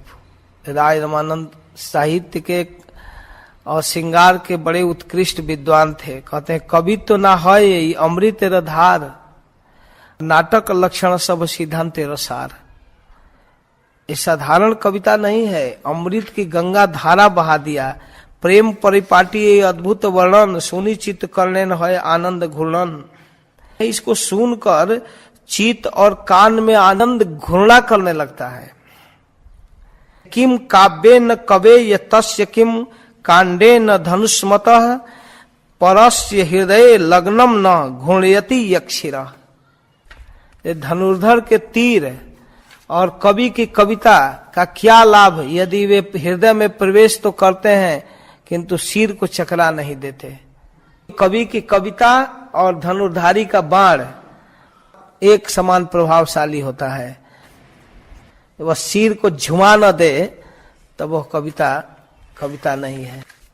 तुम्हार शक्ति बिना जीवे नहीं यही बाणी, तुम्ही शक्ति दिया कहाओ है न अनुमानी। स्पष्ट पता चल रहा है आपके शक्ति के बिना जीव में क्षमता नहीं है, आपने कृपा किया है। प्रभु कहे प्रयागे इहार हईल मिलन, इहार गुणे इहाते अमार तुष्ट हईल मन। महाप्रभु कह रहे प्रयाग में मिला, इसके व्यवहार से मेरा मन संतुष्ट हो गया। जब किसी की सेवा से व्यक्ति संतुष्ट हो जाता है तो वेतन में उसकी सेवा नहीं आकी जाती है। सेवक जब किसी स्वामी की सेवा करता है, प्रसन्नता लाभ कर लेता है, तो स्वामी इतना प्रभावित हो जाता है उसके प्रति कि कुछ भी देकर अपने को ऋण होना नहीं चाहता। उसको लगता है कि मैं कुछ इसको दे ही नहीं पाता हूं। इहार गुणे इहार हमार तुष्ट हईल मन, संतुष्ट हो गया। मधुर प्रसन्न इहार काव्य सालंकार, ऐसे कवित्व बिनु नहे रसेर प्रचार। इसी तरह की कविता होने से रस का प्रचार होगा। कृष्ण में क्या रस है लोग जानेंगे। सबे कृपा करी हारे देह यही बर। आप सब लोग कृपा कीजिए, इसको वरदान दीजिए कि ब्रज लीला प्रेम रस जेन बने निरंतर। ये ब्रज के रस को वर्णन कर सके, आप लोग कृपा करके आशीर्वाद दीजिए। महाप्रभु कह रहे हैं। देखिए महाप्रभु स्वयं समर्थ हैं कि किसी व्यक्ति को एक मच्छर को ब्रह्मा बना दें, लेकिन कह रहे हैं कि आप लोग, ये सिद्धांत है, वैष्णव की कृपा की अपेक्षा होती है। ऐसा नहीं कि हमारे गुरु बहुत परफेक्ट हैं तो बाकी लोगों को अनादर करना, अपमान करना, ऐसा नहीं। ये महाप्रभु सिखा रहे हैं। फिर कहते हैं इहार जे ज्येष्ठ भ्राता नाम सनातन। महाप्रभु जब बोल रहे हैं कौन कौन है वहां, सार्वभौम भट्टाचार्य, राय रामानंद, स्वरूप दामोदर, हरिदास ठाकुर और स्वयं महाप्रभु, 5 लोग हैं। स्वयं महाप्रभु, हरिदास ठाकुर, राय रामानंद, सार्वभौम भट्टाचार्य, स्वरूप दामोदर, ये 5 महाविभूति हैं। इनके बीच महाप्रभु बोल रहे हैं कि इनका भाई सनातन है, ज्येष्ठ भ्राता। पृथ्वी ते विज्ञ वर नाही तार सम। ध्यान दीजिए क्या बोल दिए महाप्रभु, उसके समान विद्वान इस पृथ्वी पर कोई नहीं है। मतलब आप लोगों के मन में कुछ अहंकार होगा कि हम भी कुछ हैं, भूल जाइए। सार्वभौम भट्टाचार्य, राय रामानंद, स्वरूप दामोदर वैसे विद्वानों के बीच कह रहे हैं, पृथ्वी ते विज्ञवर नाही तारसम, उसके जैसा बुद्धिमान विवेकी विद्वान इस पृथ्वी पर कोई नहीं है। तब राय रामानंद को संबोधित करते हैं। उसकी एक विशेषता और बताऊं, तुम्हार जैसे विषय त्याग तैसे तार गति। जैसे आपने कमिश्नर पद छोड़ करके आए हैं, वैसे उन्होंने प्राइम मिनिस्टर पद छोड़ा है। आप तो एक क्षेत्र को छोड़कर आए हैं ना, वो पूरा प्राइम मिनिस्टर का पद छोड़ा है। दैन वैराग पांडे तहाते स्थिति, इतना छोड़ने के बाद भी इतना दैन है कि लगता ही नहीं कि कभी प्राइम मिनिस्टर भी था और सुप्रीम जज था। दो दो विभाग छोड़कर आया है। वैराग्य और पांडित्य, विद्वता की सीमा है। यही दुई भाई आमी पठाइनो वृंदावन। एक तो सनातन का वर्णन करते हैं और ऐसा ही योग्य ये भी है, ऐसे समर्थ व्यक्तियों को मैं वृंदावन भेजा हूं, शक्ति दिया, भक्ति शास्त्र करिते प्रवर्तने। मैं इन लोगों को शक्ति दिया हूं और भक्ति शास्त्र का ये प्रवर्तन करेंगे। अपने मुंह से महाप्रभु प्रशंसा करें। राय कहे ईश्वर तुम्ही जे चाह करीते, काष्टेर पुतली तुम्ही पालन न चाहिए। आप ईश्वर हैं, जिसको जो कर दें, मच्छर को ब्रह्मा बना दें। काष्ट की पुतली अपने से नहीं नाचती है, कठपुतली, सूत्रधार उसको पकड़ पकड़ करना चाहता है। मोरे मुखे जे रस सब रस करिल प्रचारणे। मेरे मुख से दक्षिण भारत में गए तो क्या क्या बुलवा लिए, से ही रस देखिए इहार लिखन है। वो सारा रस रूप के रचना में देख रहा हूं। भक्त कृपा हेतु प्रकाशित चाह ब्रज रस, जारे कराओ से ही करीबे जगत तुम्हार बस। आप भक्तों पर कृपा करने के लिए ब्रज रस को प्रकाशित करा रहे हैं ग्रंथ के रूप में। जिस पर जो कृपा करना चाहते हैं कीजिए, जगत आपके अधीन है। तबे महाप्रभु कैला रूपे आलिंगन, तारे कराइला सवार चरण बंदन। फिर रूप गोस्वामी का आलिंगन कराए और कहे फिर से सबको प्रणाम करो। अद्वैत नित्यानंद आदि सब भक्तगण कृपा करी रूपे सबे कैला आलिंगन। अरे अद्वैताचार्य और नित्यानंद प्रभु भी हैं। तबे महाप्रभु कैला रूपे आलिंगन, तारे कराइला सवा चरण बंदन। नित्यानंद प्रभु और अद्वैताचार्य भी वहां उपस्थित हैं और सब लोग आलिंगन करते हैं। प्रभु कृपा रूपे यार, रूपेर सदगुण देखी चमत्कार हिला सबाकार मन। महाप्रभु के रूप के प्रति आसक्ति, स्नेह और रूप गोस्वामी की योग्यता, ये दोनों आश्चर्य में डाल रहा था। इस तरह से सहज रूप में महाप्रभु किसी पर कृपा नहीं कर देते हैं बस आसानी से। अद्भुत है कि समाज में प्रशंसा कर रहे हैं। तबे महाप्रभु सब भक्त लैया गेला, हरिदास ठाकुर रूपे आलिंगन कैला। फिर चलते चलते हरिदास ठाकुर को रूप को आलिंगन किए चले गए। जब चले गए तब हरिदास ठाकुर क्या कहते हैं, हरिदास कहे तुम्हार भागेर नहीं सीमा। ये सब वर्णिला इहा के जाने महिमा। अरे तुम मेरे साथ रहते हो, मैं तो जानता ही नहीं तुम इतना विद्वान हो। तुम्हारे भाग्य की तो सीमा नहीं है। महाप्रभु इतना तुमसे प्रेम करते हैं और तुम इतना सुंदर ग्रंथ की रचना करते हो। श्री रूप कहे ना आमी किछु ही ना जाने, जेई महाप्रभु करा से ही कही बाड़ी। मैं कुछ नहीं जानता हूं, वो जो करा लेते हैं वही कर देता हूं। हृदय जस प्रेरणया प्रवृत्तो हम बराक रूपोपि, तस्य हरे पद कमलम वंदे चैतन्य देवस्य। यही मत दुई जन कृष्ण कथा रंगे, सुखे काले गोआइनो रूप हरिदास संगे। इस प्रकार सुख पूर्वक वहां समय बिताए। 4 मास रही सब प्रभु भक्तगण। अच्छा, जो गौड़ से आए थे, जो नवदीप से आए थे, वे लोग 4 महीना, रूप गोस्वामी तो 10 महीना रुके थे। वे लोग रथ यात्रा में आते थे और कार्तिक के बाद जाते थे। तो उन लोगों को महाप्रभु विदा किए और फिर रूप गोस्वामी नीलाचल में रहे 2 यात्रा तक आनंद से। इसके बाद वृंदावन जाने के लिए महाप्रभु उनको भेजे। एक बार यहाँ पठाइला सनातन, कहे कि आप जाओ और सनातन को एक बार भेज देना, और इसके बाद आप ब्रज में जाकर शास्त्र की रचना करना, लुप्त तीर्थों का उद्धार करना, कृष्ण सेवा करना और भक्ति रस का प्रचार करना। मैं देखने के लिए एक बार आऊंगा। महाप्रभु ऐसा उत्साह दिए कि मैं आऊंगा। गए नहीं महाप्रभु, लेकिन भक्तों की धारणा है कि वही राधा रमण के रूप में प्रकट हुए। राधा कृष्ण मिली दो एक रूप अवतरी। जैसे चैतन्य महाप्रभु राधा कृष्ण का मिलित विग्रह है, वैसे राधा रमण जी राधा रानी नहीं है, अकेले हैं। ऐसा कहकर महाप्रभु उनका आलिंगन किए और रूप गोस्वामी महाप्रभु का चरण अपने सिर पर रखे। यही तो कहिलम पुनः रूपे र मिलन, यह जय सुने पाए चैतन्य चरण। इसके बाद महाप्रभु से विदा होकर रूप गोस्वामी फिर आए अपने गांव। प्रभु भक्त गण पासे विदाए हैला, पुनरपि गौड़ पथे वृंदावन आइला। वहां से होकर तब वृंदावन गए। और इस प्रकार जो रूप गोस्वामी के मिलन की कथा कहा, इसको जो व्यक्ति सुनता है उसको चैतन्य चरण में प्रेम बढ़ता है। श्री रूप रघुनाथ पदे जार आस, चैतन्य चरितामृत कहे कृष्णदास। दूसरे अध्याय में छोटे हरिदास ठाकुर के प्रति महाप्रभु का कठोर व्यवहार का वर्णन है। वो अद्भुत शिक्षा देते हैं महाप्रभु अपने भक्तों को, इसका वर्णन है। ऐसे चैतन्य महाप्रभु जब पुरी में रहते थे तो इनके अनन्य भक्त लोग जो नवद्वीप में बंगाल में रहते थे, वे लोग महाप्रभु के दर्शन के बिना नहीं रह पाते थे। तो महाप्रभु उनको वचन दिए थे कि आप जब स्मरण करोगे तब मेरा दर्शन कर सकोगे। तो इसका वर्णन करते हैं कृष्णदास कविराज गोस्वामी।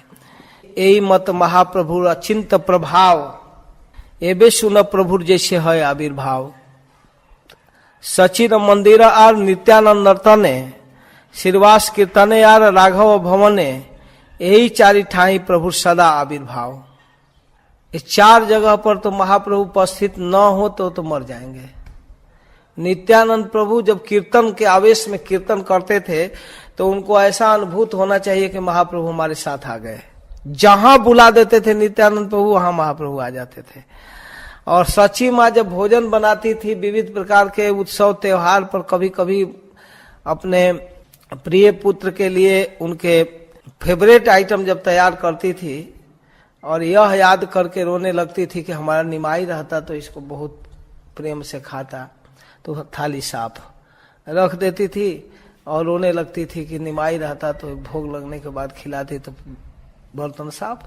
फिर कहती अरे क्या हो गया, फिर वो देखती थी बर्तन में तो उसमें भी नहीं। कभी कभी बर्तन जेव कहते हैं ओहो भोग नहीं लगाई, तो फिर से निकालती थी, तो फिर निकाल कर भोग लगा, फिर खत्म तो फिर से बनाती थी। उनको भाव में समझ में ही नहीं आता था कि हमारा सचिनंदन आकर, हमारा निमाई आकर खा रहा है। तो जब याद करती थी तब, और श्रीवास जी राघव के भवन में और श्रीवास जी के कीर्तन में, श्रीवास जी के आंगन के कीर्तन में जब सभी भाई मिलकर कीर्तन करते थे तो महाप्रभु वहां आ जाते थे। ये सहज रूप से निसिंहानंद के आगे भी आविर्भूत होते थे। एक बार निसिंहानंद की कथा कह रहे हैं। निसिंहानंदेरा आगे आविर्भूत हैया, भोजन करिल तहाँ सुन मन दिया। एक निसिंहानंद थे, उनके पास महाप्रभु आकर भोजन किए थे। उस पर श्रीवास जी नहीं विश्वास कर रहे थे, फिर जाकर महाप्रभु से पूछे। शिवानंदेर भगिनी श्रीकांत सेन नाम, प्रभु र कृपाते तीह बड़ भाग्यवान। बार बार वो आ जाते थे तो महाप्रभु एक बार मना किए कि आप हमेशा मत आइए, हम लोग गृहस्थ हैं, कभी कोई आवे कभी कोई आवे। यही बत्सर तहाँ आमी जाइबे अपने, तहा मिलिब सब अद्वैत रसने। शिवानंद कहियो आमी यही पौष मासे, आचम बीते अवश्य जाइब तार पासे। पौष मास में जाऊंगा, वहां पर जगदानंद है, मुझे भोजन की भिक्षा देंगे। उन सब से कहना कि इस वर्ष कोई भी जगन्नाथपुरी न आवे, कोई जरूरत नहीं है। सारे भक्त के मन अति प्रसन्न हुए। अद्वैताचार्य अन्य भक्तों के साथ पुरी जाने वाले थे, किंतु यह संदेश सुनकर रुक गए। शिवानंद सेन और जगदानंद भी चैतन्य महाप्रभु के आगमन प्रतीक्षा करते रुके। चलो महाप्रभु ही आ जाएंगे। कभी कभी महाप्रभु कहते थे मैं खुद आ रहा हूँ गंगा स्नान करने, आप लोग मत आइए, क्योंकि आने जाने में इनका साल बीत जाता था। तैयारी करते थे, आषाढ़ में आते थे, पूरा कार्तिक तक रहते थे, परंतु महाप्रभु आए नहीं। तब तो जगदानंद और शिवानंद बहुत दुखी हो गए, कहे थे आने के लिए, आए नहीं। सुनी ब्रह्मचारी कहे करे संतोष आमित आनिव तारे तृतीय दिवस। नृसिंहानंद कहे कि मैं बुलाऊंगा, आप चिंता मत कीजिए, 3 दिन में मैं विश्वास दिलाता हूं कि उनको लेकर आऊंगा। नृसिंहानंद चिंतन करते थे, भगवान के लीलाओं का चिंतन करते थे। उनका सीधा संपर्क था, फोन जैसा, सीधे भगवान से भी। वे कहे कि मैं उनको लाऊंगा, आप लोग चिंता मत कीजिए। इसलिए सब लोग आश्वस्त हो गए कि चैतन्य महाप्रभु आएंगे। प्रद्युम्न ब्रह्मचारी तार निज नाम, नृसिंहानंद नाम तार कैला गौर धाम।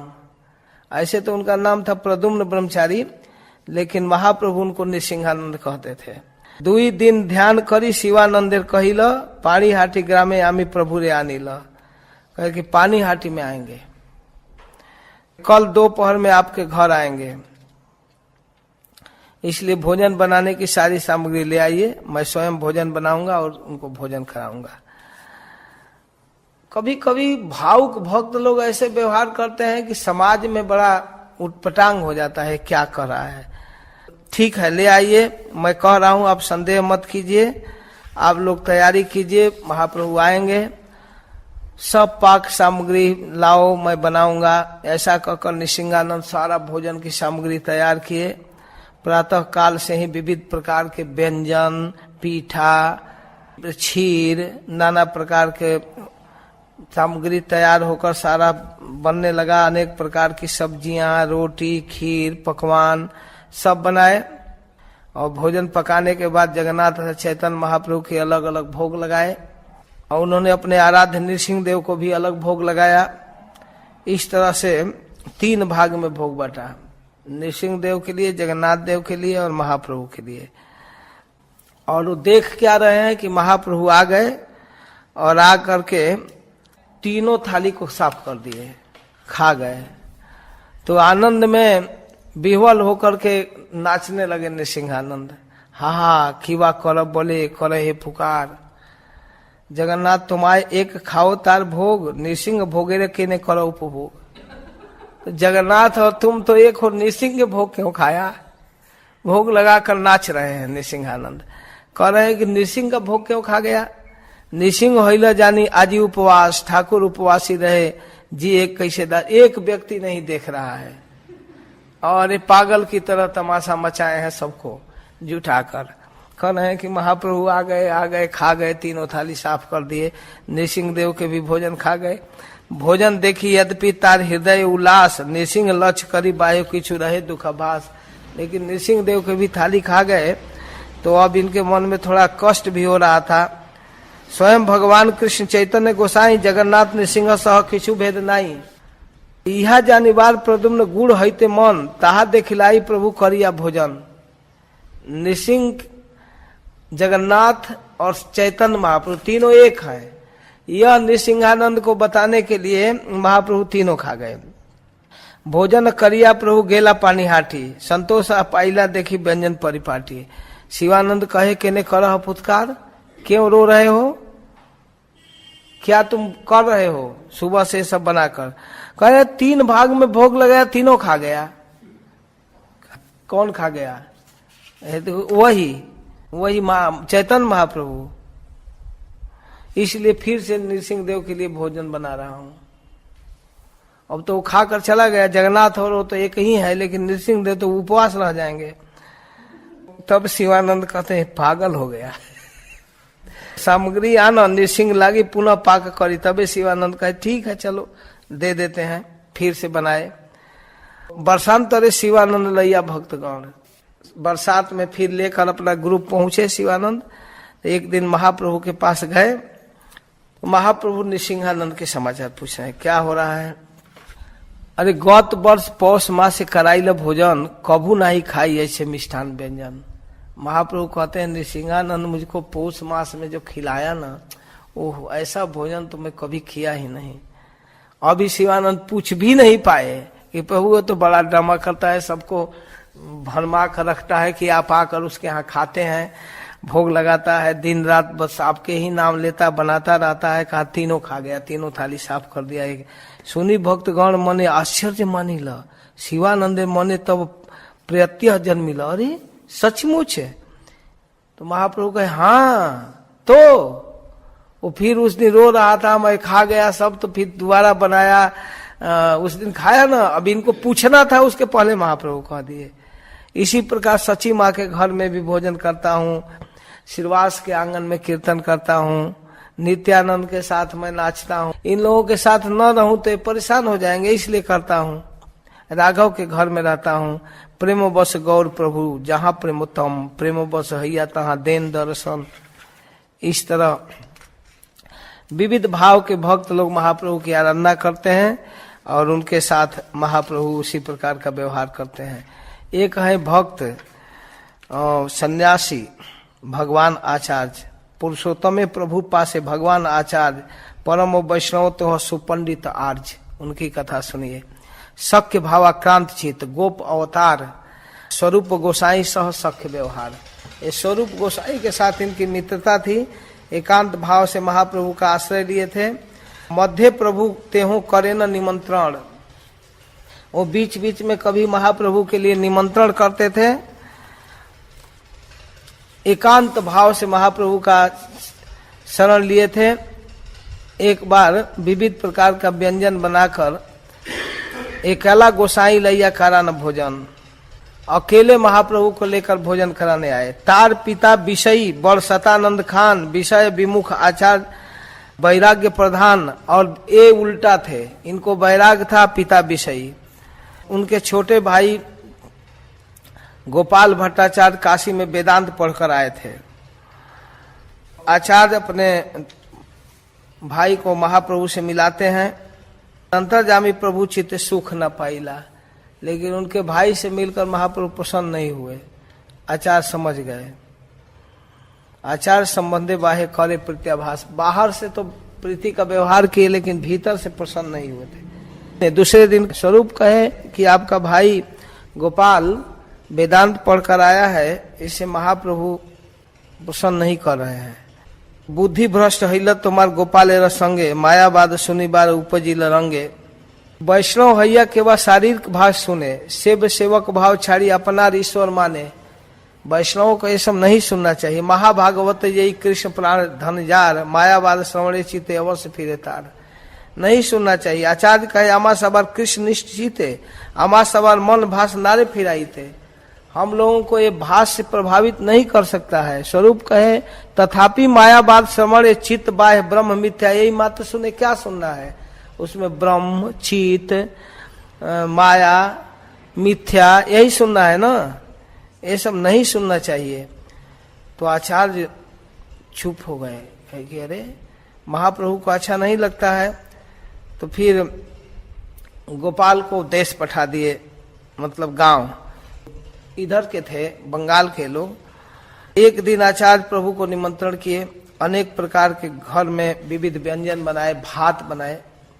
और छोटा हरिदास इनके भगवान आचार्य के साथ हेल्प करने के लिए आए, उनके सहयोग कर रहे थे। उनको बनाने में विविध प्रकार के सामग्री चाहिए तो उसके लिए जुटाते थे, उनका मदद करते थे। छोटे हरिदास बहुत सुंदर कीर्तन करते थे। महाप्रभु को उनका कीर्तन बहुत पसंद था और ये सन्यासी थे। तहारे कहे ना आचार्य डाकी आनिया, कहे हरिदास एक काम करो, सीखी माहिती की भगनी के पास सुंदर चावल है, शुक्ल चावल, और एक मान आना हम मांगिया। वो सुंदर सुगंधित चावल है सीखी माहिती की बहन के पास, उसे मांग कर लाओ। उसका नाम माधवी देवी था। माहितिर भगनी से नाम माधवी देवी, वृद्धा तपस्विनी और परमा वैष्णवी। ध्यान से सुनिए, एक बहुत अद्भुत प्रसंग कृष्णदास कविराज कहने जा रहे हैं। सीखी माहिती महाप्रभु के बहुत प्रिय भक्तों में थे और उनकी बहन थी, वृद्धा थी, बूढ़ी थी। उसका नाम था माधवी देवी।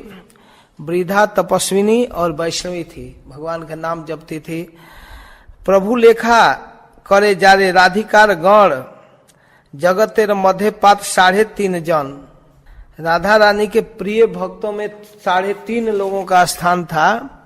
उसमें स्वरूप गोसाई और राय रमानंद, सीखी माहिती 3, तार भगनी अर्धजन। महाप्रभु के प्रिय भक्तों में 3.5 लोग थे, 3.5। तो 3 कौन कौन थे? तो 3 में नाम रख रहे हैं राय रामानंद, स्वरूप दामोदर, सिखी माहिती 3, और उनकी बहन माधवी आधा, ये 3.5।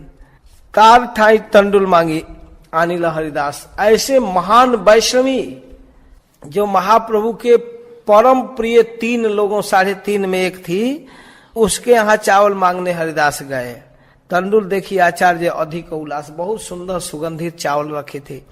तो चावल लेकर आए और उसका भोजन बना, भात बना और विविध प्रकार के व्यंजन बना, और नींबू, लवण, अदरक आदि सब रख कर जगन्नाथ जी का प्रसाद, पीसा हुआ सौंठ, अदरक, नींबू और पाचक के सारे व्यंजन रखे। मध्याह्न करके जब महाप्रभु लौटे तो साल्यान देखकर, बहुत सुंदर चावल देखकर, सुगंधित चावल, महाप्रभु पूछते हैं ये उत्तम अन्न ये तो तंडुल कहाँ थे पाइला?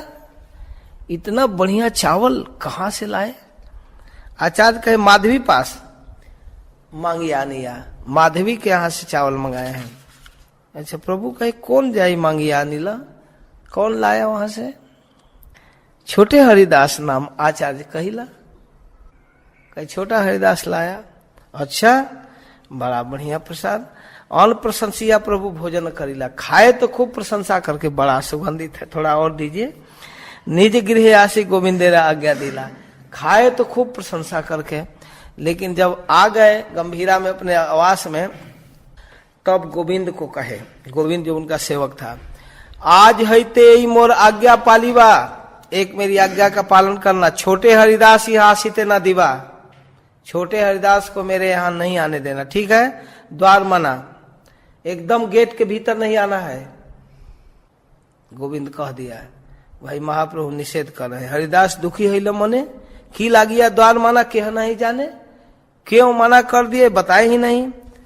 3 दिन तक हरिदास अनशन कर लिया, उपवास, कोई भोजन नहीं, कुछ नहीं। स्वरूप दामोदर आदि सब राय रामानंद महाप्रभु से पूछते हैं कि क्या हो गया महाप्रभु, छोटा हरिदास कौन अपराध कर दिया? बहुत सुंदर गाता था। कौन अपराध प्रभु कैल हरिदास? की लागिया द्वार मना करे उपवास, क्यों मना कर दिए? वो तो उपवास कर रहा है। प्रभु कहे बैरागी करे प्रकृति संभाषण, सन्यासी होकर स्त्री से बात करता है। देखिते न पारो आमी ताहार बदन, मैं उसका मुंह नहीं देखना चाहता। वो तो सन्यासी होकर स्त्री से बात क्या? स्त्री कैसी थी? वृद्धा माँ की तरह, दादी की तरह बल्कि थी, और वैष्णवी थी, नाम जपती थी। दुर्वार इंद्रिय करे विषय ग्रहण, दारवी प्रकृति हरे मुनि रे मन। कहते हैं कि ये दुर्वार इंद्रिया है, ये विषय को पकड़ती है, और काठ की स्त्री मुनि के मन को भी प्रभावित कर देती है। मात्रा स्वस्त्रा दुहित्रा वा न विविक्ता सनो भवेत, बलवान इंद्रिया ग्रामो विद्वान समपि करसति। भागवत का श्लोक बोल रहे हैं। व्यक्ति को अपनी माँ के साथ, बहन के साथ, अपनी बेटी के साथ भी एक आसन पर नहीं बैठना चाहिए, क्योंकि इंद्रियां इतनी बलवान होती है कि बड़े से बड़े विद्वान की भी चित्त को खींच देती है। एकांत में रहने का निषेध कर रहा है भागवत, कर रहे हैं कि यह श्लोक मनु संहिता में भी है और भागवत में भी। भागवत के 9वें स्कंद के 19वें अध्याय के 17 नंबर का श्लोक है। मात्रा, मात्रा माँ, स्वस्रा बहन, और दुहित्रा अपनी बेटी के साथ ना विविक्ता सनो भवेत। विविक्ता सन, अब एक आसन पर बैठना नहीं चाहिए। क्यों? बलवान इंद्रिय ग्रामो विद्वान समपि करसति, विद्वान के चित्त को भी खींच देती है। और क्षुद्र जीव जब मरकट वैराग्य करिया, इंद्रिया चलाइया, बोले प्रकृति संभाषिया, ये बंदर की तरह वैराग्य, यही सन्यासी का धर्म है। बंदर बंदरी आपस में लड़ते हैं, कुछ देर के बाद एक दूसरे को देखते हैं, फिर मिलते हैं, फिर संग, ऐसा ये इसी को सन्यास कहते हैं। ये तो कही महाप्रभु अभ्यंतर गेला, मुझसे बात मत करो उसके विषय में। कोई भी गोसाई आवेश देखी सभे मौन हिला, अरे बाप रे, सब चुप हो गए। 8 दिन सभे मिली प्रभु चरण, फिर सब लोग मिलकर दूसरे दिन आए, टोटल लोग। हरिदास लागी किसो निवेदन कैला, हे प्रभु क्षमा कर दीजिए, 1 सप्ताह हो गया, अल्प अपराध प्रभु करह प्रसाद, तबे शिक्षा हईल ना करिबे अपराध। अब कोई नहीं ऐसा करेगा, एकदम हो गया प्रभु। प्रभु कहे मोर बस नहीं मोर मन, मेरा मन मेरे कंट्रोल में नहीं है। प्रकृति संभाषी बैरागी ना करे दर्शन। जो स्त्री को स्त्री भी नहीं कहते थे, प्रकृति कहते थे। प्रकृति संभाषी जो बैरागी है, स्त्री से बात करने वाला सन्यासी, उससे मेरा मन नहीं बात करना चाहता है, मेरा मन मेरे कंट्रोल में नहीं है। निज कार्य जहां सबे छाड़ वृथा कथा, अपने अपने काम में जाओ, व्यर्थ की बातें मत करो। पुनः यदि कहो आमा ना देखी बे था, अगर दोबारा इसकी चर्चा कर दिए तो मुझको आप लोग पूरी में नहीं देखोगे। ये तो सुनी सबे निज करने हंस दिया, बाप रे बाप, ऐसा ना हो कान पर हाथ दिए कि महाप्रभु कहने पूरी से ही भाग जाओ। निज निज कार्य सबे गेल तो उठिया। महाप्रभु मध्याह्न करने चले गए, किसी को कुछ समझ में नहीं आ रहा था क्या किया जाए। 8 दिन सबे परमानंदपुरी स्थाने प्रभु के प्रसन्न कर कैला निवेदन। तो परमानंदपुरी महाप्रभु के एक घनिष्ठ व्यक्ति थे, उनसे सब लोग कहे कि आप कहिए ना, वो बड़े थे, बुजुर्ग थे। पूछिला की आज्ञा के ने हैला आगमन। प्रभु उनको नमस्कार किए, बैठाए, बड़े आदर से बैठाए, और इसके बाद पूछते हैं क्या आज्ञा है, कैसे आपका आगमन हुआ। तो कहते हैं हरिदास प्रसाद लगी कैला निवेदन, हरिदास पर कृपा कीजिए। सुनिया कहे न प्रभु सुनह गोसाई, सब वैष्णव लैया तुम्हें रह यही ठाई। आप इस तरह की बात करते हैं तो सारे वैष्णव समाज से भरा हुआ है पूरी, आप यहीं रहिए, मोरे आज्ञा है मुई जाऊंगा लालनाथ। अकेले रहिब तहाँ गोविंद मात साथ, मेरे साथ गोविंद रहेगा मेरा सेवक, और मैं अलालनाथ में रहूंगा, आप लोग पूरी में रहिए। वहां से दक्षिण पश्चिम की ओर है अलालनाथ। तो बोली प्रभु यदि गोविंद बोलाइया, पूरी नमस्कार करी उठिला, पूरी गोविंद चलो हम लोग अलालनाथ चाहते हैं। आप रहिए इन वैष्णवों के साथ, आप हरिदास के साथ रहिए, जिसके साथ रहना हो बस। अब तो चल दिए महाप्रभु आस्ते व्यस्ते पूरी गोसाई। प्रभु आगे गेला अनुनय करी प्रभु, अरे प्रभु ऐसा मत कीजिए, मैं दोबारा नहीं कहूंगा, आप कान पकड़ता हूं, आप यहीं रहिए। तो कहने का कहना हो गया है तो चल दिए। तुम्हार जे इच्छा करो स्वतंत्र ईश्वर के बलिते पारे तुम्हारे ऊपर, ना ना ना ना मैं कभी नहीं कहूंगा, आप यहीं रहिए यहीं रहिए। लोक हित लागी तुम्हार सब व्यवहार, आमी सब ना जानी गंभीर हृदय तुम्हार। आप जगत को शिक्षा देने के लिए कुछ भी करते हैं, मैं नहीं कहूंगा। ये तो बलि पूरी गोसाई गेला निज स्थाने, रोक दिए। उम्र में बड़े थे, बुजुर्ग थे, बात मानकर महाप्रभु। तब स्वरूप गोसाई को पता चल गया, स्वरूप दामोदर को, कि बाप रे अब तो कुछ नहीं होगा, हो गया। एक अग्नि भी छोड़कर देख लिया, कोई असर नहीं है। तब कहे हरिदास से कि सुनो हरिदास, सबे तुम्हार हित वांछा करह विश्वास। प्रभु हठे पड़ी आछे स्वतंत्र ईश्वर, कभू कृपा करिबेन जाते दयालु अंतर। हृदय से तो बहुत कोमल है, लेकिन बाहर से ऐसा व्यवहार दिखा दिए। तुम हट छोड़ो, भोजन करो, स्नान करो, इस तरह से उपवास करना ठीक नहीं है। चलो हमारी बात मानो, मेरा मान रखो। तो हरिदास उनकी बात मानकर स्नान किया, भोजन भी किया, प्रभु को दूर से जगन्नाथ मंदिर में दर्शन किया। महाप्रभु कृपा सिंधु की पारे बुझीते, प्रिय भक्त दंड करे धर्म बुझाईते। अपने प्रिय भक्त को ऐसा दंड दे रहे हैं, कौन इसको समझ सकता है। अब भक्तों को बहुत कष्ट हो रहा है। देखी त्रास उपजिलो शब्द भक्त गणे, सारे भक्तों को कष्ट हो रहा है हरिदास की स्थिति देखकर। स्वप्ने अछाड़िय सबे स्त्री संभाषणे। अब प्रगट की बात क्या है, स्वप्न भी नहीं आ सकता है, ऐसा कठिन स्टेप ले लिए। यही मत हरिदास एक बत्सर गेला। ऐसे इंतजार करते करते हरिदास का 1 साल बीत गया, फिर भी महाप्रभु की कृपा नहीं हुई। तो रात्रि के अवशेष में महाप्रभु को दंडवत करके, मन ही मन प्रणाम करके, चरण छूकर प्रयाग के लिए चल दिए छोटे हरिदास। प्रयाग में आए, संकल्प किए कि अब यह मुंह नहीं दिखाऊंगा। बस त्रिवेणी में प्रवेश करके जय गंगे शरीर छोड़ दिए। इस पर भी बहुत प्रश्न है कि आत्महत्या कर लिए। से ही क्षणे दिव्य देह प्रभु स्थाने आइला। जो ही शरीर पूरा हुआ, दिव्य शरीर पाकर, गंधर्व का शरीर प्राप्त करके वो आ गए पुरी में। गंधर्व देह गान करे न अंतर्धाने, छुप करके महाप्रभु को सुनाते थे पद। रात्रि प्रभु सुनाए गीत अन्य नहीं जाने, महाप्रभु भी सुनते थे। एक दिन महाप्रभु पूछिला भक्त गणे, एक दिन भक्तों से पूछे कि हरिदास कहाँ, तारे आना है खाने, हरिदास कहाँ है, उसको बुलाइए ना। तो सारे भक्त लोग अब सोचने कहाँ हरिदास है, कहाँ, सबे कहे हरिदास 1 साल तक तो रहा, इसके बाद पता नहीं कहाँ चला गया। सुनी महाप्रभु ईशत हंसिया रहीला, सब भक्त गण मने विस्मय हैला। अरे बाप रे, जब बुला रहे हैं तो है ही नहीं, कहाँ चला गया, कहाँ चला गया। जगदानंद स्वरूप, गोविंद, काशीश्वर, शंकर, दामोदर, मुकुंद, सब लोग ढूंढ रहे हैं। तो एक दिन आवाज सुनाई दिया हरिदास का, सब लोग आवाज, उसके कंठ स्वर प्रसिद्ध था, बड़ा सुंदर कीर्तन करता था। मनुष्य कोई दिख नहीं रहा है, लेकिन आवाज तो हरिदास का है। तो गोविंद आदि सब करके अनुमान करते हैं कि लगता है कि विष खाकर आत्महत्या कर लिया और अब प्रेत बन गया। विष खाइया हरिदास आत्मघात कैला, से ही पापे जानी ब्रह्म राक्षस भइला। अब लगता है कि ब्रह्म राक्षस हो गया। आकार न देखी मात्र सुनी तार गान, स्वरूप कहे न ये मिथ्या अनुमान। स्वरूप दामोदर कहते हैं ये गलत अनुमान है, एकदम गलत, ऐसा नहीं हो सकता। आजन्म कृष्ण कीर्तन, प्रभु रसेवन, प्रभु कृपा पात्र मार क्षेत्र मरण।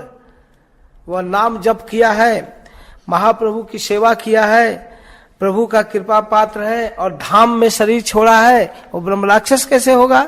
दुर्गति ना है, तार सदगति जे है। प्रभु भंग यही पाछे जानी बा निश्चय, बाद में पता लगेगा, ऐसा नहीं है। एक दिन प्रयाग से एक नवदीप का वैष्णव आया, वो वैष्णव जानते थे, जाकर श्रीवास जी से कहे ऐसी घटना हो गई। श्रीवास आदि मने विस्मय है लोग।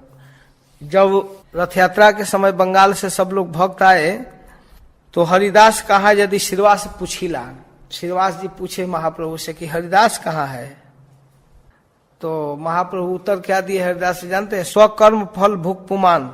प्रभु उत्तर दिला, जीव अपने कर्मों का फल भोगता है।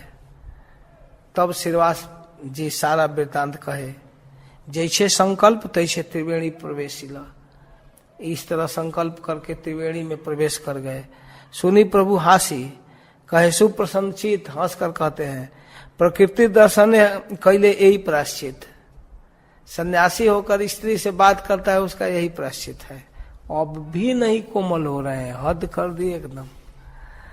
स्वरूप आदि मिली सब विचार करीला, त्रिवेणी प्रभावे हरिदास प्रभु पद पाइला। शरीर त्रिवेणी में छोड़ा, इसलिए प्रभु का स्थान प्राप्त कर लिया। यही मत लीला करे सचिर नंदन, जहां सुनी भक्त गणे जुड़ाए कर्ण मन। ऐसी लीला करते हैं। अपने कारुण्य लोक के वैराग्य शिक्षण, स्वभक्त गाढ़ अनुराग प्रकटीकरण, तीर्थेर महिमा निज भक्तेर आत्मसात। एक लीलाए करें प्रभु कार्य 5-7। एक लीला में 5-7 काम किए। क्या क्या? आपन कारुण्य, अपनी करुणा, जगत को वैराग्य की शिक्षा, स्वभक्त के अपने भक्त के प्रति गाढ़ अनुराग, और तीर्थ की महिमा, त्रिवेणी की महिमा, निज भक्त का आत्मसात, अपने भक्त को अपने साथ लेना। एक लीलाए करें प्रभु कार्य 5-7। मधुर चैतन्य लीला समुद्र गंभीर, लोके नाही बूझे बूझे जेई भक्त धीर। चैतन्य महाप्रभु की इस महिमा को साधारण लोग नहीं समझ पाएंगे, इसको तो वही सीरियस भक्त, गंभीर भक्त समझता है। इसलिए विश्वास करिया सुन चैतन्य चरित्र, तर्क ना करिह तर्के हवे विपरीत। इसमें कोई तर्क का गुंजाइश नहीं है, तर्क करने से लीला उल्टा फल देने लगता है। इसलिए विश्वास करके चैतन्य चरित्र सुनो। श्री रूप रघुनाथ पदे जार आस, चैतन्य चरितामृत कहे कृष्णदास। इस प्रकार श्रीपाद रूप गोस्वामी रघुनाथ दास गोस्वामी के चरणों की आशा रखते हुए कृष्णदास कविराज गोस्वामी चैतन्य चरित कह रहे हैं। हरे कृष्णा, जय श्रील प्रभुपाद, जय श्री राधे।